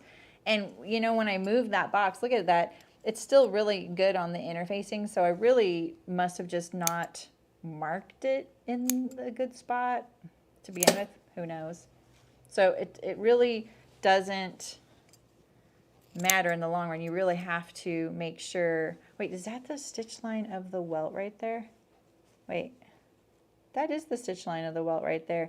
Oh, that's going to be a problem. Let's see. Oh yeah, there's my stitching. Oh well, shoot, let's stitch that. I couldn't see that. Let's go on this side and stitch it. You know, when Terry said she always marks her interfacing, if you're sewing from this side, that would work really good, and you would see your welt stitching. It's just really hard to line up your pocket on there, you know. See right here, I'm going to come down on this edge here and go right along the stitching of the welt. And I'm holding it together, holding this in its rectangular shape still. This line I'm stitching on, that is the basting I used for the welt.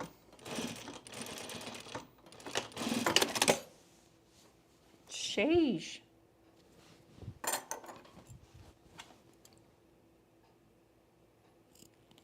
Things happen. All right, I'm going to use my seam ripper to cut this corner like that. That's what I should have done on the other one. It's just sometimes better. If you ever do that, just take your seam ripper, put it in the corner, and then cut at your corners. I feel like all the rule followers just fainted, but it really works good.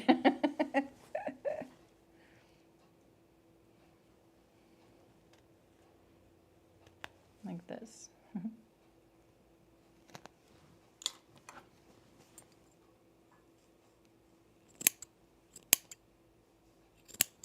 All right, there's that outer fabric there.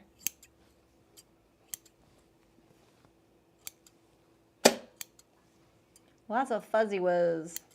Look at all this fuzzy stuff.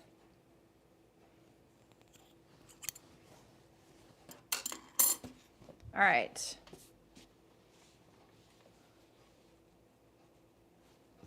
Let's check everything's cut. All right, so now let's poke it through the hole.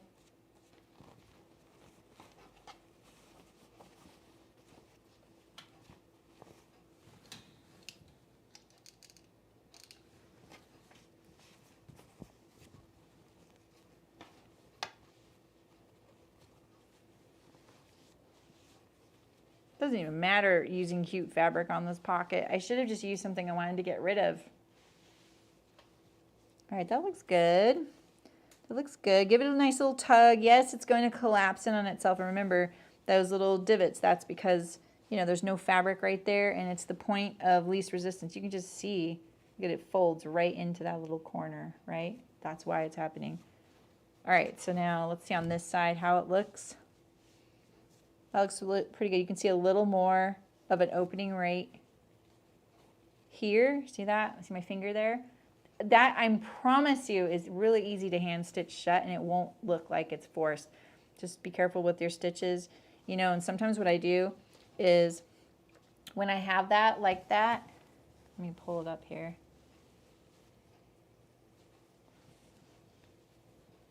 I am not an expert hand sewer, like at all.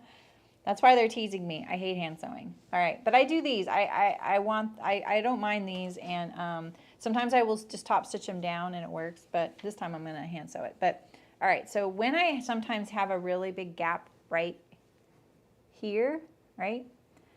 When you go to hand sew it, think of this layer as a little separate and kind of pull it toward the opening like that, like pushing it like that, making it relax and just kind of blumping it that way, and it really helps kind of fill it in, and it doesn't look artificially forced into that position. So coming from someone who is a terrible hand sewer, that's one of my little tricks to cover up the fact that I'm a terrible hand sewer. All right, this looks better than the last one, even though I had to make that one edge a little wider. But so now we're just going to sew this pocket lining around the perimeter with the binding. And I'm going to do it right side to the wrong side of the quilting here. Not forgetting anything, right? Because we're going to top stitch, and like I said in the first one, if you're going to do anything like top stitching the bottom edge right here, sometimes they have you do that. Do it before you put the bottom pocket on. Like I just put the bottom pocket on. Do it before that. If you're doing the sides and the top, you can do it with the pocket lining on it. It does offer a little bit more stability. In fact, like I didn't do it on that one, but I usually do the sides. Do I do it on this though? Not so much on this kind of welt, because we're gonna stitch this down here. But the kind of welt that's anchored on the ends there, I usually do lift up the corner like this, lift up the side, expose that triangle, and I sew straight across through all layers just to kind of give that opening a little bit more stability in the shape. So that's a little like esoteric to talk about since we're not doing that kind of welt, but you might know what I mean by saying that. Stabilizing the opening is kind of helpful to kind of keeping it looking nice. I'm just kind of lining up all these edges. The quilting is, I feel like it's growing on me. It's not. It's not like the linen does, but let's see. If I do that, will it lay flat? If this one's lined up here, and that's lined up there, and that's lined up there, and that's lined up there. Yeah, okay. Glad I was forcing that.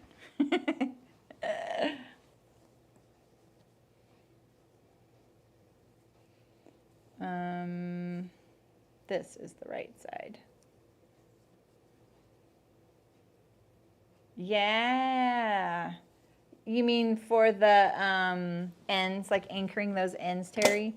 I love anchoring the ends. It just feels so satisfying. It feels like you're cleaning up a task that you've had, like, that you've needed to do forever. I don't know why. There's just something about sewing those ends that really feels good to do. All right, so now we're gonna pull all this. I just kind of flatten out the shirt to get this to lay as flat as possible. Just fold it all like this. Let's brighten it up again. Shout at me to brighten it up. These dark fabrics, man.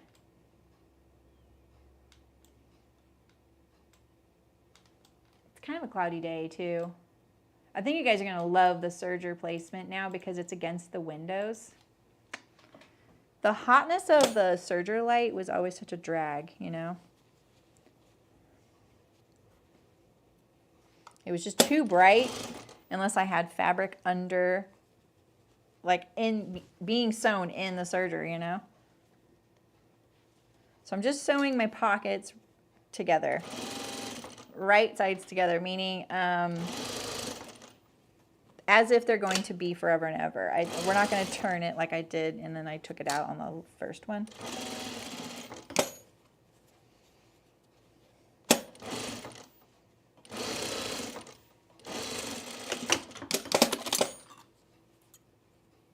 There we go.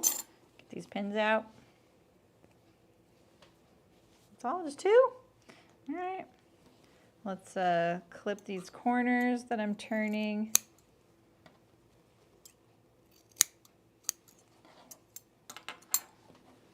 If you want the welt, like the way the traditional, I think the traditional Tamarack was sewn, I think when I did my jacket with the bird lining, I think I sewed it the way she has you do it.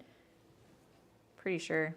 It's another live stream. I'll try to remember to link it to this video in the description or something. All right, so now I'm going to anchor down this opening right here, right? So you make sure that your opening is looking good. Did I not press this? Oh, I forgot to press this one.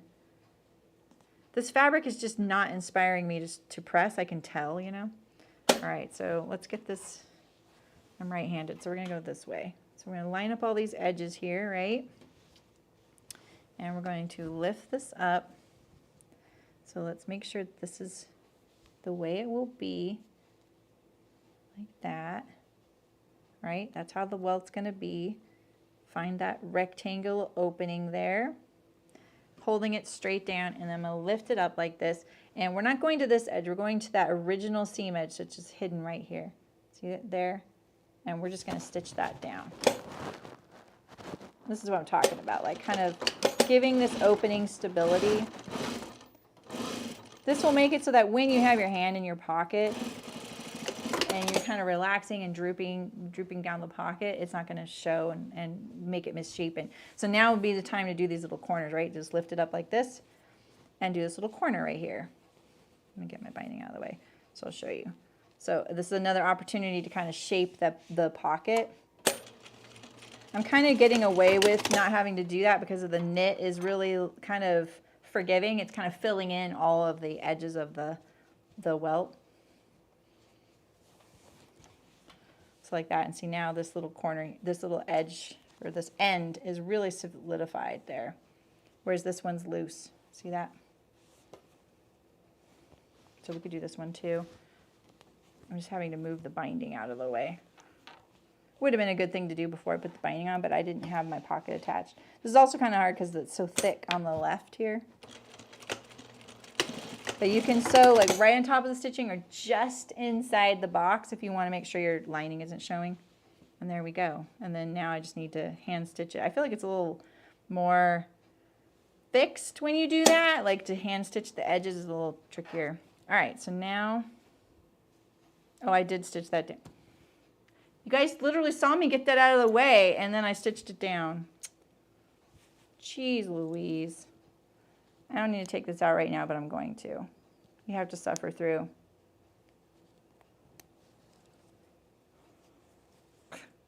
You guys literally saw me. Oh, I do need to take this out now because I want to fix it. I need to restitch it. I knew I needed to move the binding because it's a little bit taut, so it keeps curling back. Things happen. All right, start from this side now.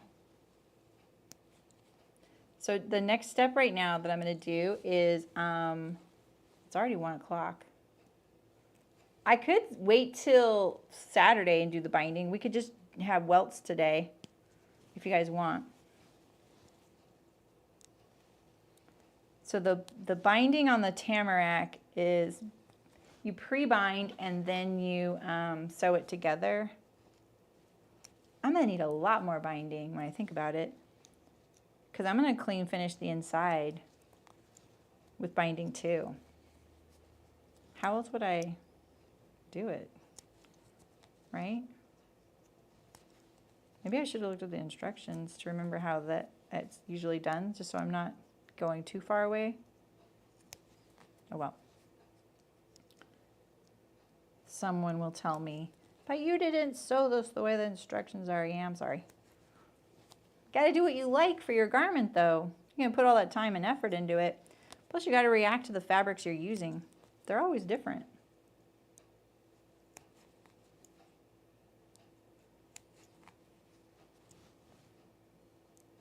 How many of you have made the Tamarack jacket?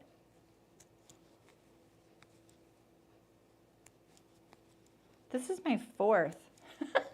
Well, I have 2 are vests. They don't count as the jacket. All right, almost there. Let's do this part again. I want to do a little bit of binding. Just, you know, because it's a good palette cleanser. I can't get this. There we go. All right.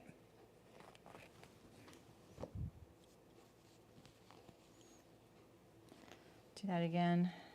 So annoying. See, look, I lifted it up just like that. All right, let's put this back. Get rid of these threads so we don't immortalize them forever. I think it's the sewing fairy going, I'm going to punish you for not pressing that.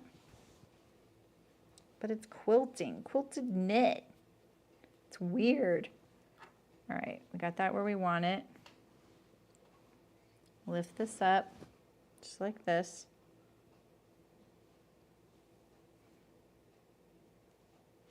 The binding is out of the way. We can see it. This is when the needle gets unthreaded, when I'm holding everything down, you know. Get rid of some more of these threads.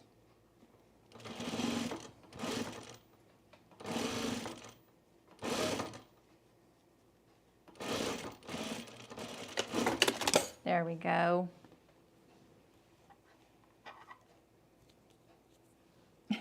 I'm making it look hard, Julie. It's really not. It's just like little details that you do to set yourself up for success. There we go. Cute. Cute, cute. Look at that. We have our 2 Welt pockets. Nice. All right, so I think we can do the shoulders together. The shoulders together. And then you can bind from here all the way around the neckline. That's not how it's done though in the pattern, is it? Because it's not a rounded edge here. Mine's rounded though. This is gonna be pretty thick for my binding machine. This isn't rounded either. So she must do like an edge, then an edge, right? I'm gonna do the shoulder seams and bind them. we'll do some hand binding then that way. Let's put our shoulders together. Put the seam allowance back, or seam stitch length. I could overlock this, I guess, but I mean binding. Hello. I wonder if my binding attachment could go through this thickness though. A single layer, fine. That pocket though,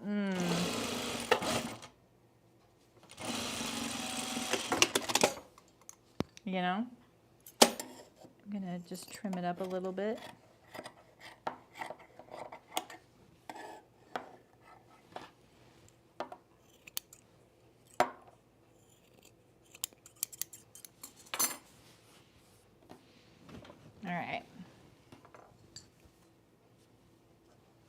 We're going to push these seams towards the back. So I'm going to start on the back and put my binding on here, right sides together.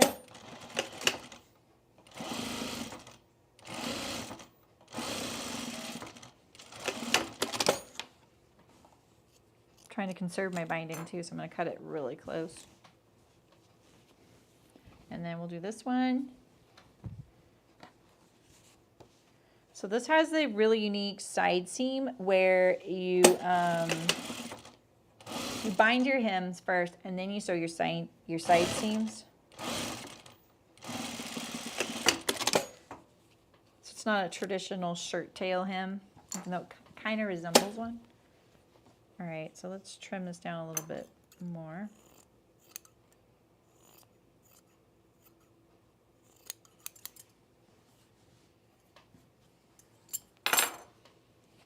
Okay. And then this one here.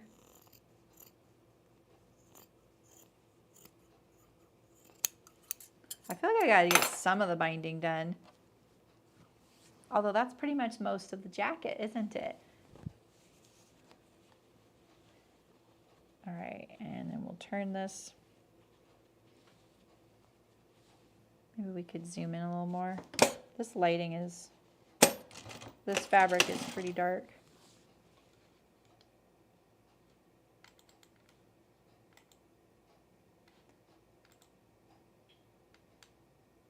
Oh, I think that's what I did. I pulled the camera away even though it was already zoomed. Like that. I can't just keep zooming, it just loses quality. And it stops at a certain point.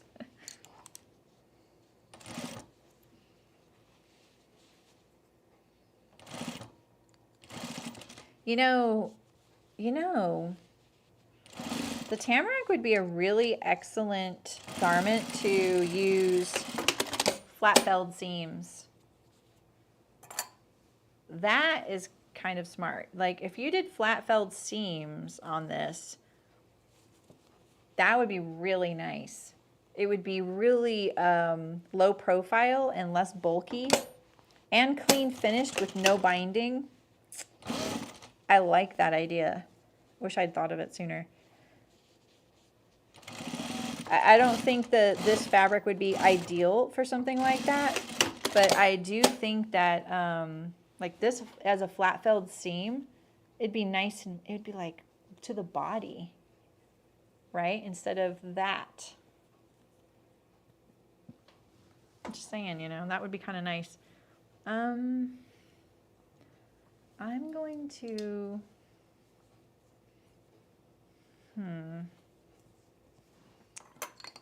think I'm going to hand bind this. I don't want to though. I love hand binding, but you know, I just wanted to use the attachment. Wham! All right.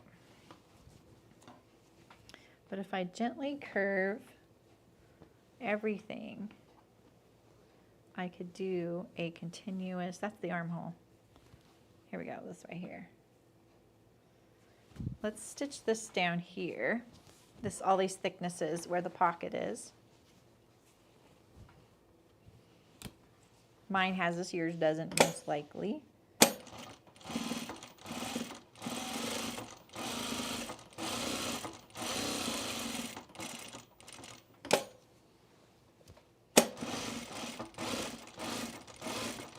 I'm just kind of sliding the fabrics towards it because the quilting is, you can tell it's kind of loose.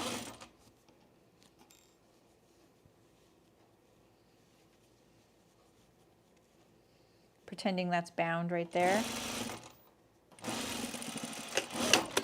Like that.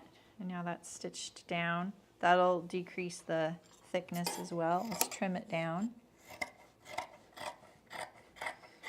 I'm just lining it up to the edge.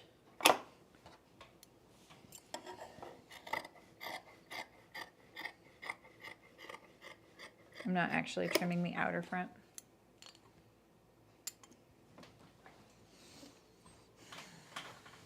Well, I think the only problem with doing that, Terry, is that you'd be dealing with a bound hem along the bottom of the side seam. You know, so like if this is bound right here, right? So if we visualize it like this is finished binding right here, right?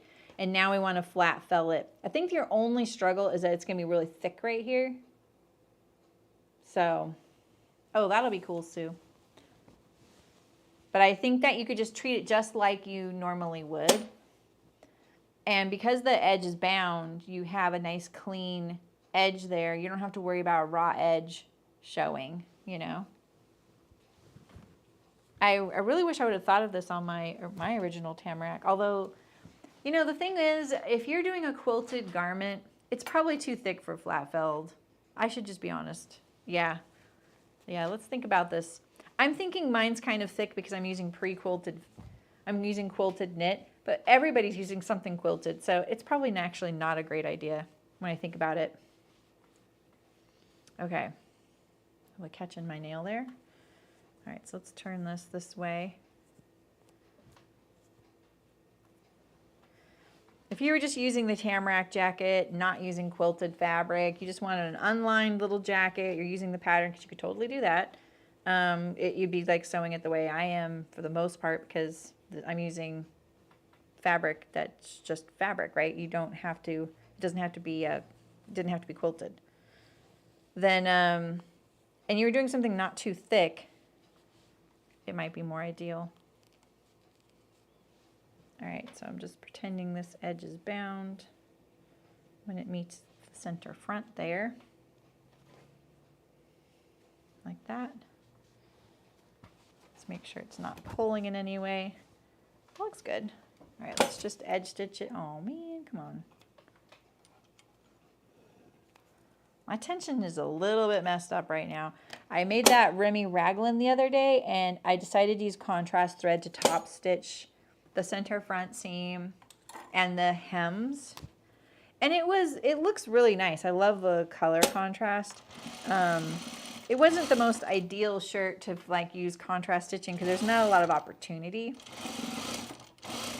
But man, I really have to crank my machine down in order to make the top stitching thread work in it. Ooh. It's not like meeting at the bottom here. While the other side hung down, this one's a little bit high.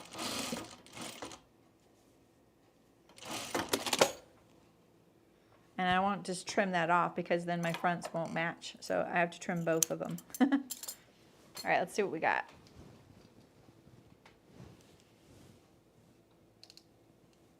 Exactly, make that quilted fabric submit. I don't know for flat felled seams though if it would be that ideal. You might be the one submitting. This keeps making me think I have a rip in my fabric, but it's just fuzz from the batting. Yeah, all right. So the next step is quilting the fronts and the neck and then the back hem. And then after that, it's just putting the sleeves on and doing the side seams. That's it. You don't have to do welt pockets. You could do like someone suggested big patch pockets and you'd have a done jacket by now. So let's just, how about we just, it's already one. Maybe I'll, because if I bind this whole thing right now, that'll take me a little while. because I think I'm going to have to do it by hand. I don't think my binding attachment's going to do this. I'll use the binding attachment here, and then I'll save that for Saturday. How's that? That's a good balance, right? We get a little bit of this attachment. Oh, we could do the sleeve hems too. Oh yeah, that'll be fun. Okay. All right, so this is just a little attachment that I got from Waywack. And it's not meant for my machine. Or it is maybe. I have to tape the screw to it, otherwise, because it doesn't screw into this thing and I'll lose it. So that's why the tape's there. So it just screws to the hole. Ooh. Right here. See right here, this little face? So this screw can go in either one of those two holes there. And then you can slide this to get it to line up. So you want this folder to line up with your needle.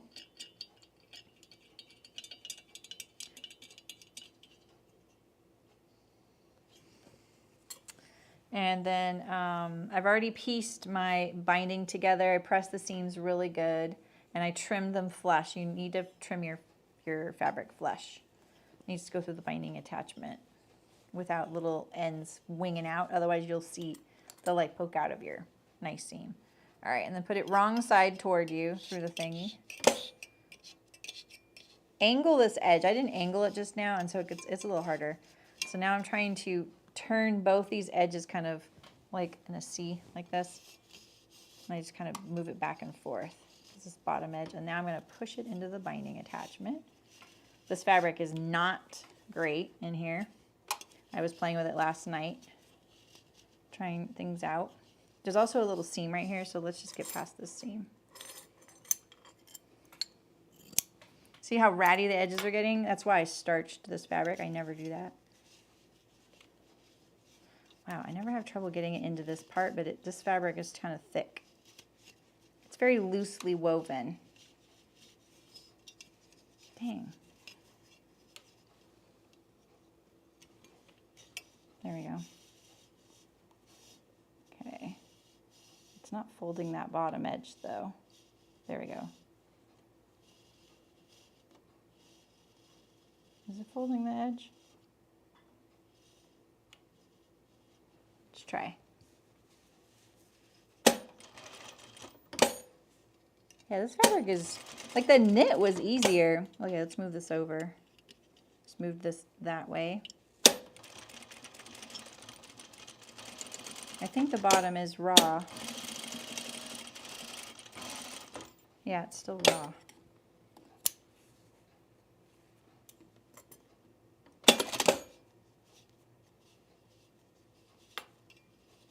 It's like I didn't cut it wide enough.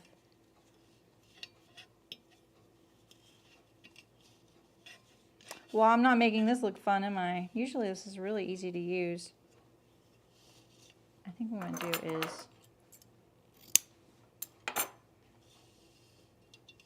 start it over with an angled edge.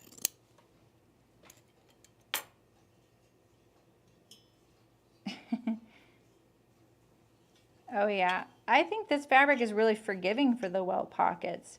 Do you think that that was making it look harder? Because I think it's great for the welts.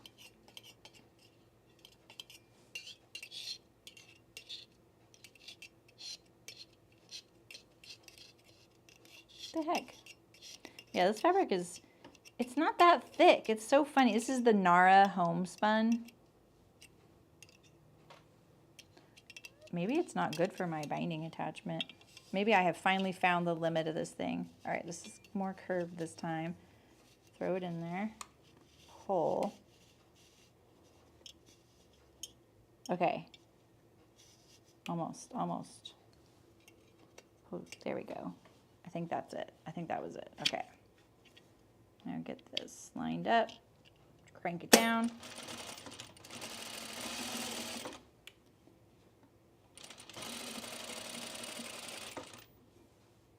Is that a raw edge? It is. Okay, maybe this isn't going to be the thing for this fabric. No, it's not a raw edge. That's a raw edge right there. Yeah, I'm not going to waste my binding on this attachment. You know, like I have finally found a fabric that does not work in a binding attachment. And trust me, I've used tons. Because I used to have a professional machine that did binding. Yeah, I'm not using this in there. Okay, well, that's fine. More binding to do. Yeah, maybe focusing on one thing. I think that this fabric's great for the welt. It really hides everything. It's kind of plump and soft, you know? I need a new one of those. All right. We'll just hand bind. Hand bind. What Saremy means as hand bind. So we're going to put this right side down on the wrong side of the fabric. There's that little notch right there, and I'm just going to put a little bit past it because I can't remember how you deal with it later, so I'm just going to give myself a little bit of extra. And we're going to gently pull on this.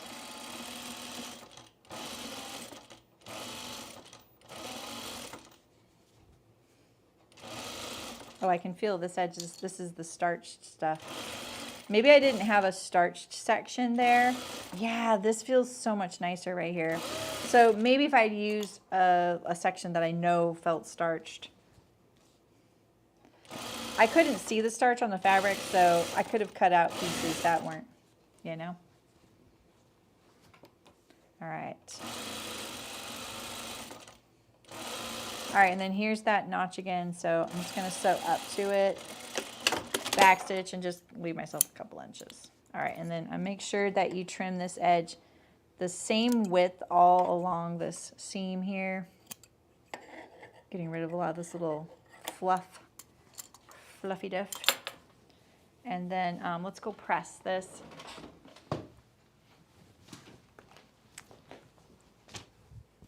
I don't usually press, but I'm going to this time because of the thickness. And because I know people really like to press, and I think that this would like add to the confidence. So we're just pressing it toward the seam. I'm not going to use my steam because I don't want to lose the starch. I would totally steam this. Oops, I just did accidentally. If I didn't have starch. All right, and then pull it to the right side. I'm not going to press again. We don't really need to. I'm not going to use pins either, but you can if you want, or binder clips or whatever. We're on the right side now. And this looks a little wide right here. You really do need this to be very even width and narrow. I only cut my binding 1 3/8 inch wide. 1 1/2 inch might be a little easier to deal with, or more. That's like 35 millimeters. All right, so we're just gonna turn it under, get it going here, and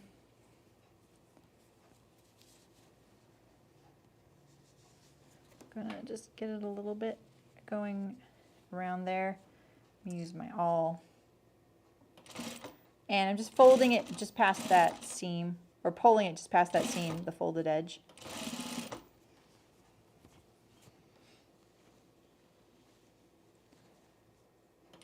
Because this is knit, I didn't really think like the cover stitch binding was necessary.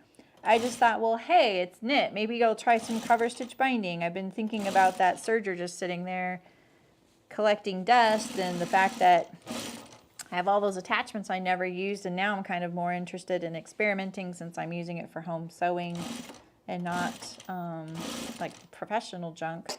And so that's why I was thinking about it. But this knit doesn't need to stretch, and the hem doesn't need to stretch.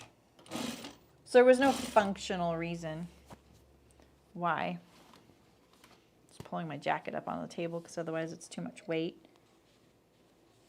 I'm trying not to stretch this out. I pulled the binding a little bit because that will make it draw in a little and be a lot easier to do this step. That's why I gently pull it as I'm attaching it.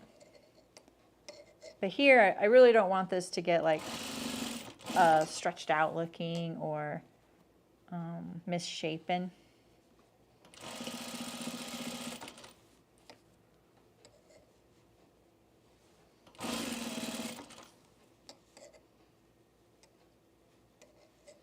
I was really looking forward to using the binding attachment though. I really didn't get my width right here at the beginning and the end. It's funny how you're consistent with your error sometimes, you know? All right, so there's our hem. Oh, I'm glad I picked this binding. I think it goes with the triangles really good. You bind the back hem, then sew the side seam and bind the side seam and front hem in one go. Oh, Marin. Cool, let's do that. That's, of course you do that. Okay, we'll do that.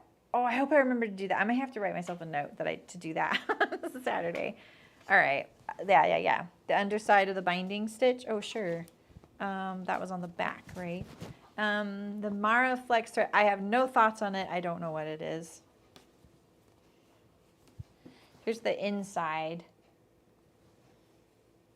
So my stitching is sometimes on the binding and sometimes not. But it's on the inside, so I don't really care. That's why I always do it this way.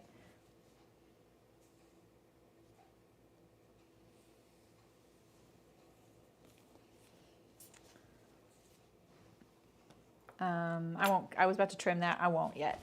All right, let's do the petal hems, and then we'll call it for today. Yeah, the bin being over there is kind of weird.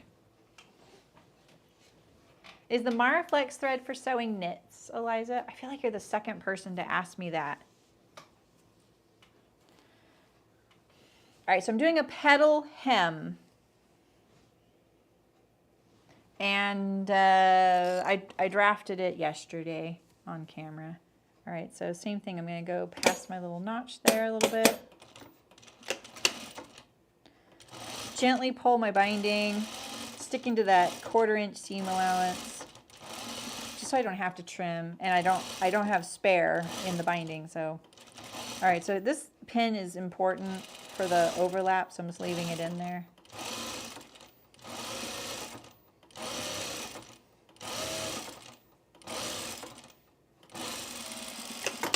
That's so interesting, Marin. I'm like, ooh, could I have done that with the sleeve? But no, I couldn't have done that. I don't think I could have done that. All right, so let's move this here.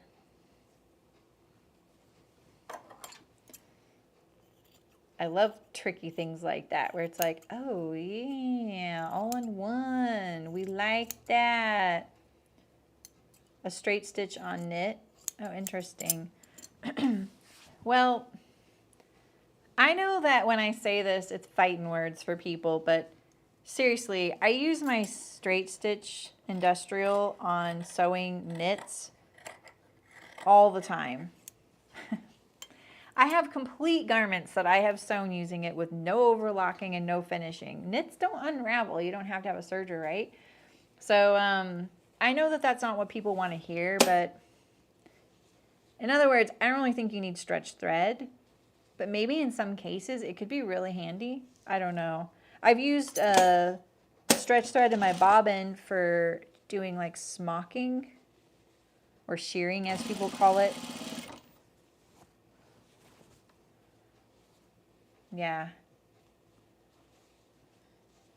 Maybe, is it expensive or hard to get? Because maybe it'd be worth an experiment.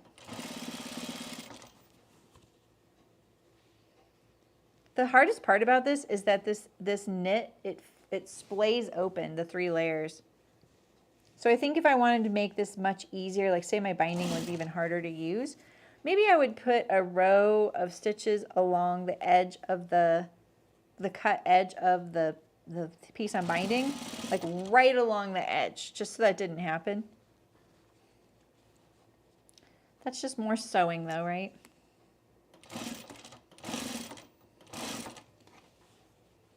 Waywack has it? Oh. That's interesting. I need to get another hose for my iron. Who knows how I'll swap it out. But maybe I'll check it out there. Their descriptions leave a lot to be desired, though. I really like Waywack, but they need a little bit more descriptors.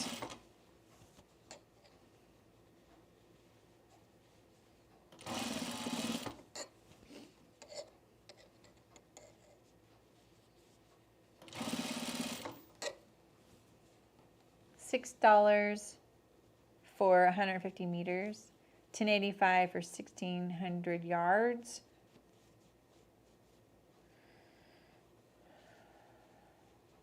So that's about the same length, right? 150 meters is about 1,600 yards, right? Wait, 150 meters is, no. There's no conversion needed. It'd be like, that's a lot more on the Waywack amount. Never mind. A lot more quantity. I was overcomplicating that conversion.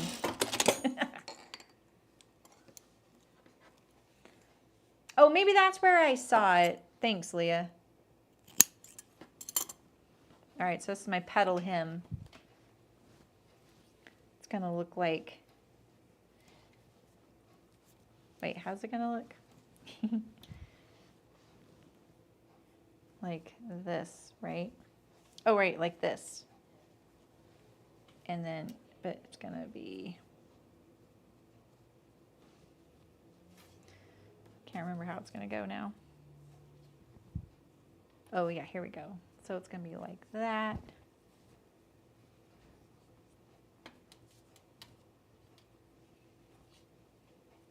I just want to see it like that.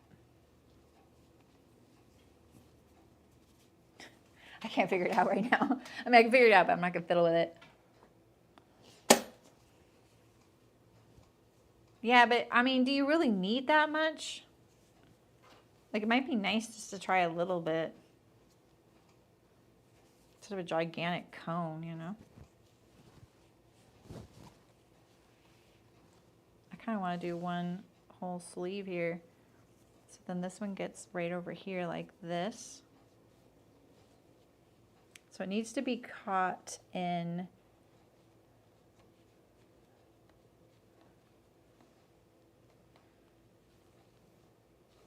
that, right?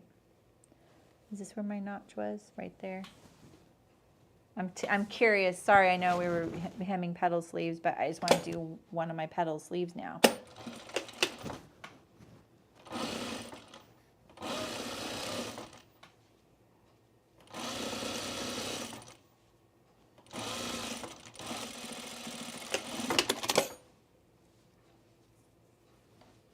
Right, and then if I clip this, which it's clipped right there,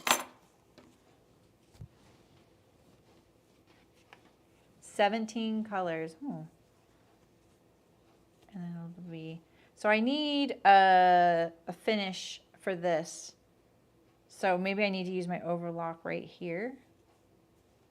And then it's going to get top stitched down again, maybe in the ditch. Where's my, oh, here's my pin. Here's my pin, here's my pin, here's my pin. It goes up to here, like that. Like that, like that. Okay. Okay, so then if I bind, well, I could just bind this whole edge. Okay. We're trying a whole petal hem out.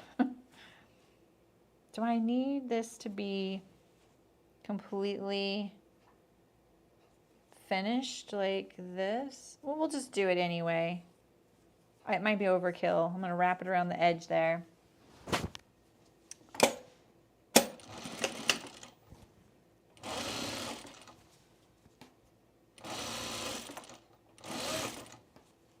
All right, so then now I'm getting up here and I'm going to just include it with the side, the underarm seam.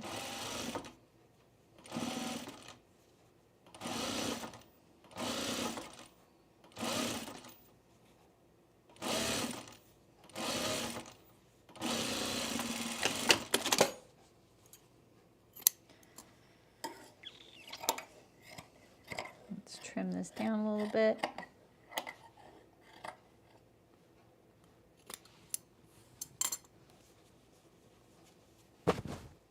All right, and now we'll bind it. I'm just binding the seam allowance of the underarm seam, but the edge of the petal, what was that noise?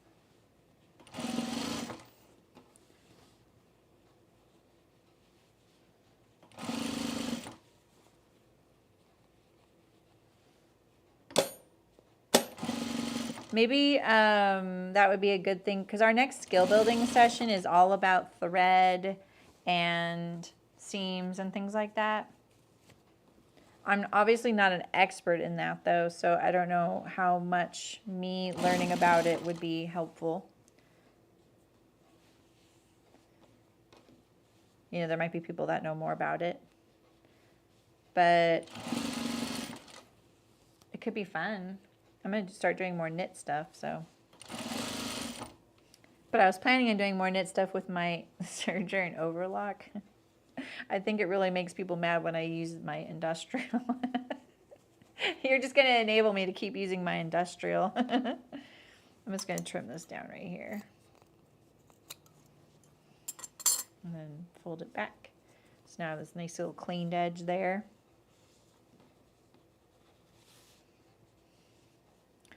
There's a dog hair. This fabric, I feel like it doesn't just like have a dog hair stick to it. The dog hair like embeds in it. So maybe it wasn't an ideal fabric for a lounge garment in my house. You've decided you're never going to be a cotton thread person for quilting. I can't take the breaking. Oh, yeah, that makes sense. I don't use cotton for my jeans. I'm not a big thread expert just because I've been doing like production stuff for so long, and I'm just like, I know what to do for that. And so I don't really feel like I'm your greatest resource when it comes to home sewing stuff. But I have learned with sewing all the jeans, I really like using the polyester. All right, so we're going to sew this on here, and it's going to be really hard. I can tell now. This is going to be hard. We're going to do it from the right side though. I think I'm just going to do it directly in the hem. Maybe I'll pin it from this side. Okay, so if I do that, we're learning here. If I pin, like, no, could I go like, this is going to be hard. We're just going to stitch down that hem like this. I'm just going to try. Do you think this is a bad idea? This might be a bad idea. Oof. Well, let's just see if it's a bad idea, right? We love sewing drama around. Well, you guys like sewing drama around here. Me, not so much. Oh yeah, this is a bad idea. Wait, when the sleeve gets further away from me, won't it? Oh yeah, okay. All right, but we need this point to meet that pin. Which one should I be pulling? I feel like this side needs the easing in. Oh boy, let's just see. We may have asymmetrical petals. Okay, how are we doing? Okay, this side needs to be pulled. Wrong side. Panic. Okay. Okay, I got really close. I'm taking it. That was not hard. I panicked for no reason. Let's look at my petal hem. Jeez Louise. That's very cute. What do you guys think? It goes into the sleeve. Nice. I like how that came out. I have this little edge here, so maybe I would want to stitch that down too, but I'm just going to leave it for now. Yeah, that's pretty cute. Let's see it on my arm. This my underarm. Yeah, so like this. It looks really cozy. This quilted stuff looks really, really cozy. Look at the hearts. That is, I'm liking this feature. It's really cute. When I'm looking at chat, I notice. That, I like it. Oh, that was fun. All right, I'm gonna do one more because I'm kind of into it. I'm sorry this is taking so long. All right, so I bound this part first, right? So like I was saying before, I could pre-sew this edge and make it a little easier to deal with. But I do want to see, where is the notch? There's the notch. That's the notch? Okay, fine. That wasn't a very nice notch. Thanks, you guys. Thanks for sticking around and cheering me on for this.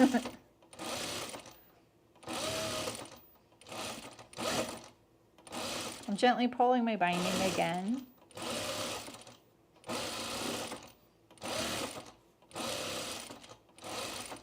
Okay, wait, where's that notch? This is it, huh? Oh, Saremy.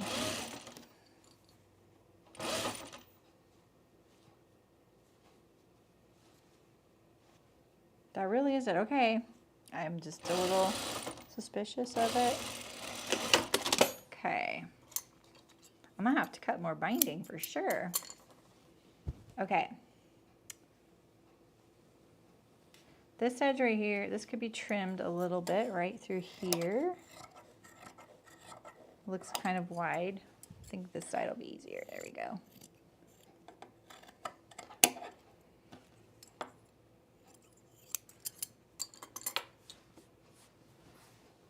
All right. We'll move this pin to right here.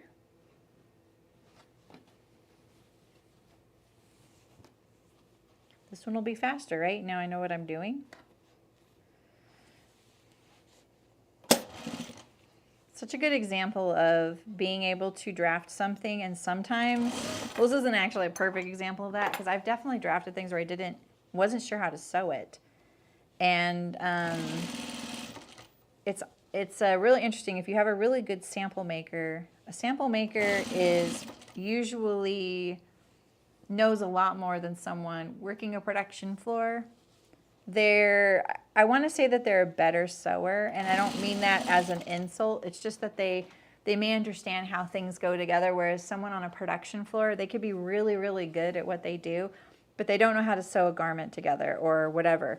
Like if you gave them all the pieces to the garment that they are making a part of, they wouldn't know how it goes together even by looking at it or the finished thing. They just wouldn't know where to start.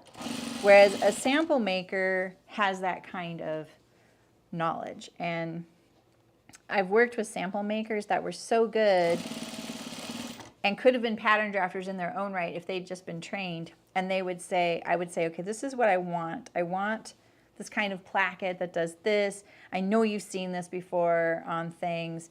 And this is how I want to draft it. And they'd be like, okay, no, don't draft it like that. I want you to draft it like this. And they would show me on their machine, like they would sit there and cut the little pieces, and it wouldn't be perfect, but they'd be like, you get the idea. But they could tell me, how to make the pattern, the finished thing look. If I saw the finished thing, I'm like, oh, I know how to draft that pattern, you know? Whereas for them, if I asked them what to do, they would be like, oh, I know how to sew that. And so the two of us could come together. And the other thing that the sample maker was really key about, and it was always a very interesting political position to have in the company, because they knew what the production floor would sew and what they wouldn't sew, and they knew what the boss person would be okay sewing. So there is so many politics happening down there. And so I could make whatever I wanted, but the production person could be like, are you kidding? No. And they would usually have a much higher rank than any designer in the design room, unless the designer had been there 30 years and the production floor person had been there for 10. the production floor person ruled if you're working somewhere with the factory. And I can remember like one production person, I worked for a few. One of them, she was such a character. Like she was and she was one of my very first experiences with working in a factory. I was young. I was somewhat out of school. And so I was easily also pushed around because I was young. Didn't matter if I was good or not because I was low person on the totem pole. So low. But I was the one who did all of the first patterns there. So a first pattern drafter is under a production pattern drafter. A production pattern does the final patterns. Is this boring? I'm sorry. I'm totally getting on a tangent. But the production pattern drafter is a higher paid pattern drafter. And I was, like I said, I was small potatoes. And they would do all the patterns with all the shrinkage and things like that for our company. And there were two of them and one of me at this particular place. And then, how they can we Seamwork should hire me to sew their samples because this latest samples could use. Yeah, their samples. Yeah, we talk about that in Ask a Sewy Question show. Anyway, I don't want to bore you guys about this stuff, but that person had a lot of clout, and the sample maker was usually someone who had been promoted from the production floor, right? Yeah, exactly, Leah. Yeah, so they were really good at what they did, but they were just one part of the step, and they did it really fast. They made really good money. Contrary to what people think, production sewer did pretty good. They could have definitely had more rights within the scheme of things, you know, and more, I don't know how to put it, but they got vacation and dental and all that stuff. Like they had all of that kind of stuff. But a piece rate sewer made more than I did as a designer. Well, I was actually a sample line coordinator there. So anyway, totally getting off track, but the hierarchy is fascinating to me. So when I worked there, I had to create all the patterns for the entire line every season. And so there'd be a lot of patterns to start from, like, you know, oh, you could use this pattern and get there, you know, like there was a lot of legacy patterns you could start with. And it was a lot of work. It was like hundreds of patterns I had to do. It was really fast paced. I loved it. It was really fun. And then I had a team of sample sewers under me, which was crazy because a lot of them were older than me. But that just goes to show you the politics of being privileged. As the Janine, I totally did. You know, okay, cool. Well, I don't know. I know it's getting, like, the stream's been going on for a while, but I particularly liked working at this place. I loved the sample crew I got to work with. It was a man and two women. I still remember their names, and just working really closely with them. And they would create all the samples that go to a show. And so the whole step from everything is the graphic artist and the owner would put together the line, and they would consult me as far as design goes a little bit. But I really wasn't like anyone of whatever. Like they did that, right? They decided that. And so then they would give me the line for the season, and I would create all the patterns, make sure we had all the lab dips for all the fabric colors because we did garment dyeing and screen printing. And then I'm really truncating this process. And then once that came in, we would cut everything and we'd sew it for the shows. And so then the samples would go to the show. Is there something in my hair here? The salespeople would sell it, and whatever sold the most, that would get put into production. So when you see people like complaining, like, why don't they ever make these things? I would really love a garment that does this. the thing is, it could be made, but the salesperson didn't pick it up, or the stores didn't pick it up, so it never made it past that. Because that's not who, like, people tell companies, you should make this. That's not who they should be telling. They should be telling the salespeople, and they don't know who they are. Because salespeople will have a lot of input, unfortunately, because they know what they can sell sometimes. But so then I would create all the samples. They would go to the show. Those salespeople would sell the heck out of it. It's a very short window. Then they would come back and go, okay, these are the things going to production. I would take all those patterns and send them to production. But in that time, that's when the person who runs the production floor is definitely spying on everything I'm having the sample makers do, because he or she is like, what's that you're sewing?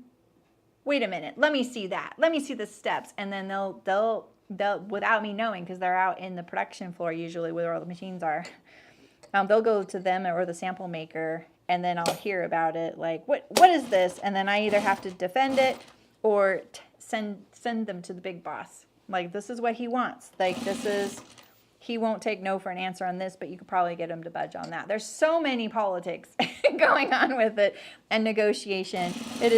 Designing isn't as that glamorous in a production setting. There's a lot of people,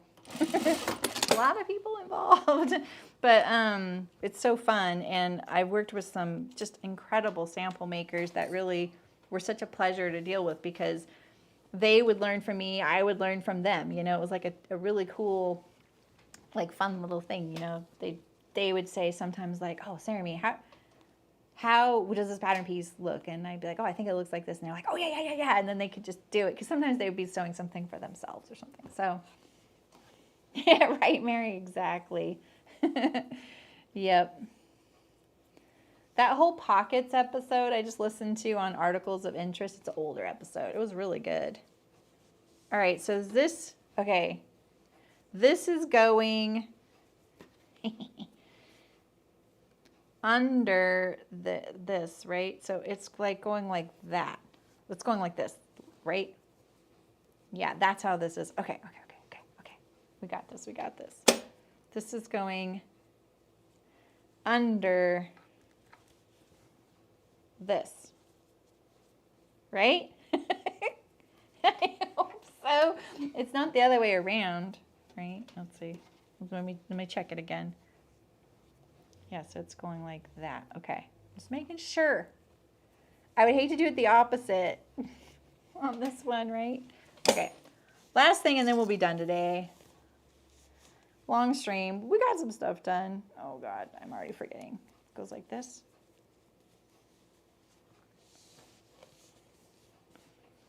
I need to pin it so I don't keep getting it mixed up. It's like this. It's like this. This is the bent pin. We're throwing it away because we can now. Okay. All right, that's how it goes. Okay, just making sure. I just poked myself really bad. Okay.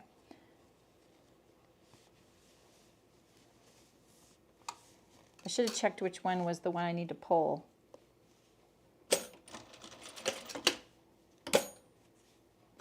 Because it definitely feels like one has to be like kind of guided a little bit more than the other. There's weird reflection happening on my inside of my glasses, and that's never happened before.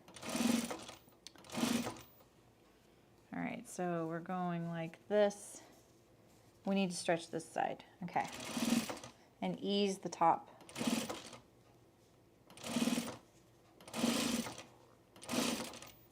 Oh, I'm a lot farther away this time. Uh-oh.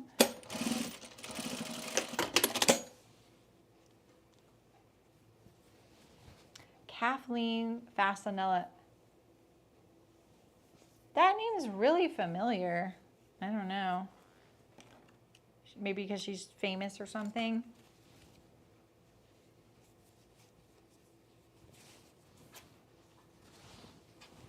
Okay, we got 2 petal hems. Yeah, look at that. No ironing, right? You just launder it and it's done. Cute, cute, cute. And it's bound. This is ready to be put onto the garment. This is coming together.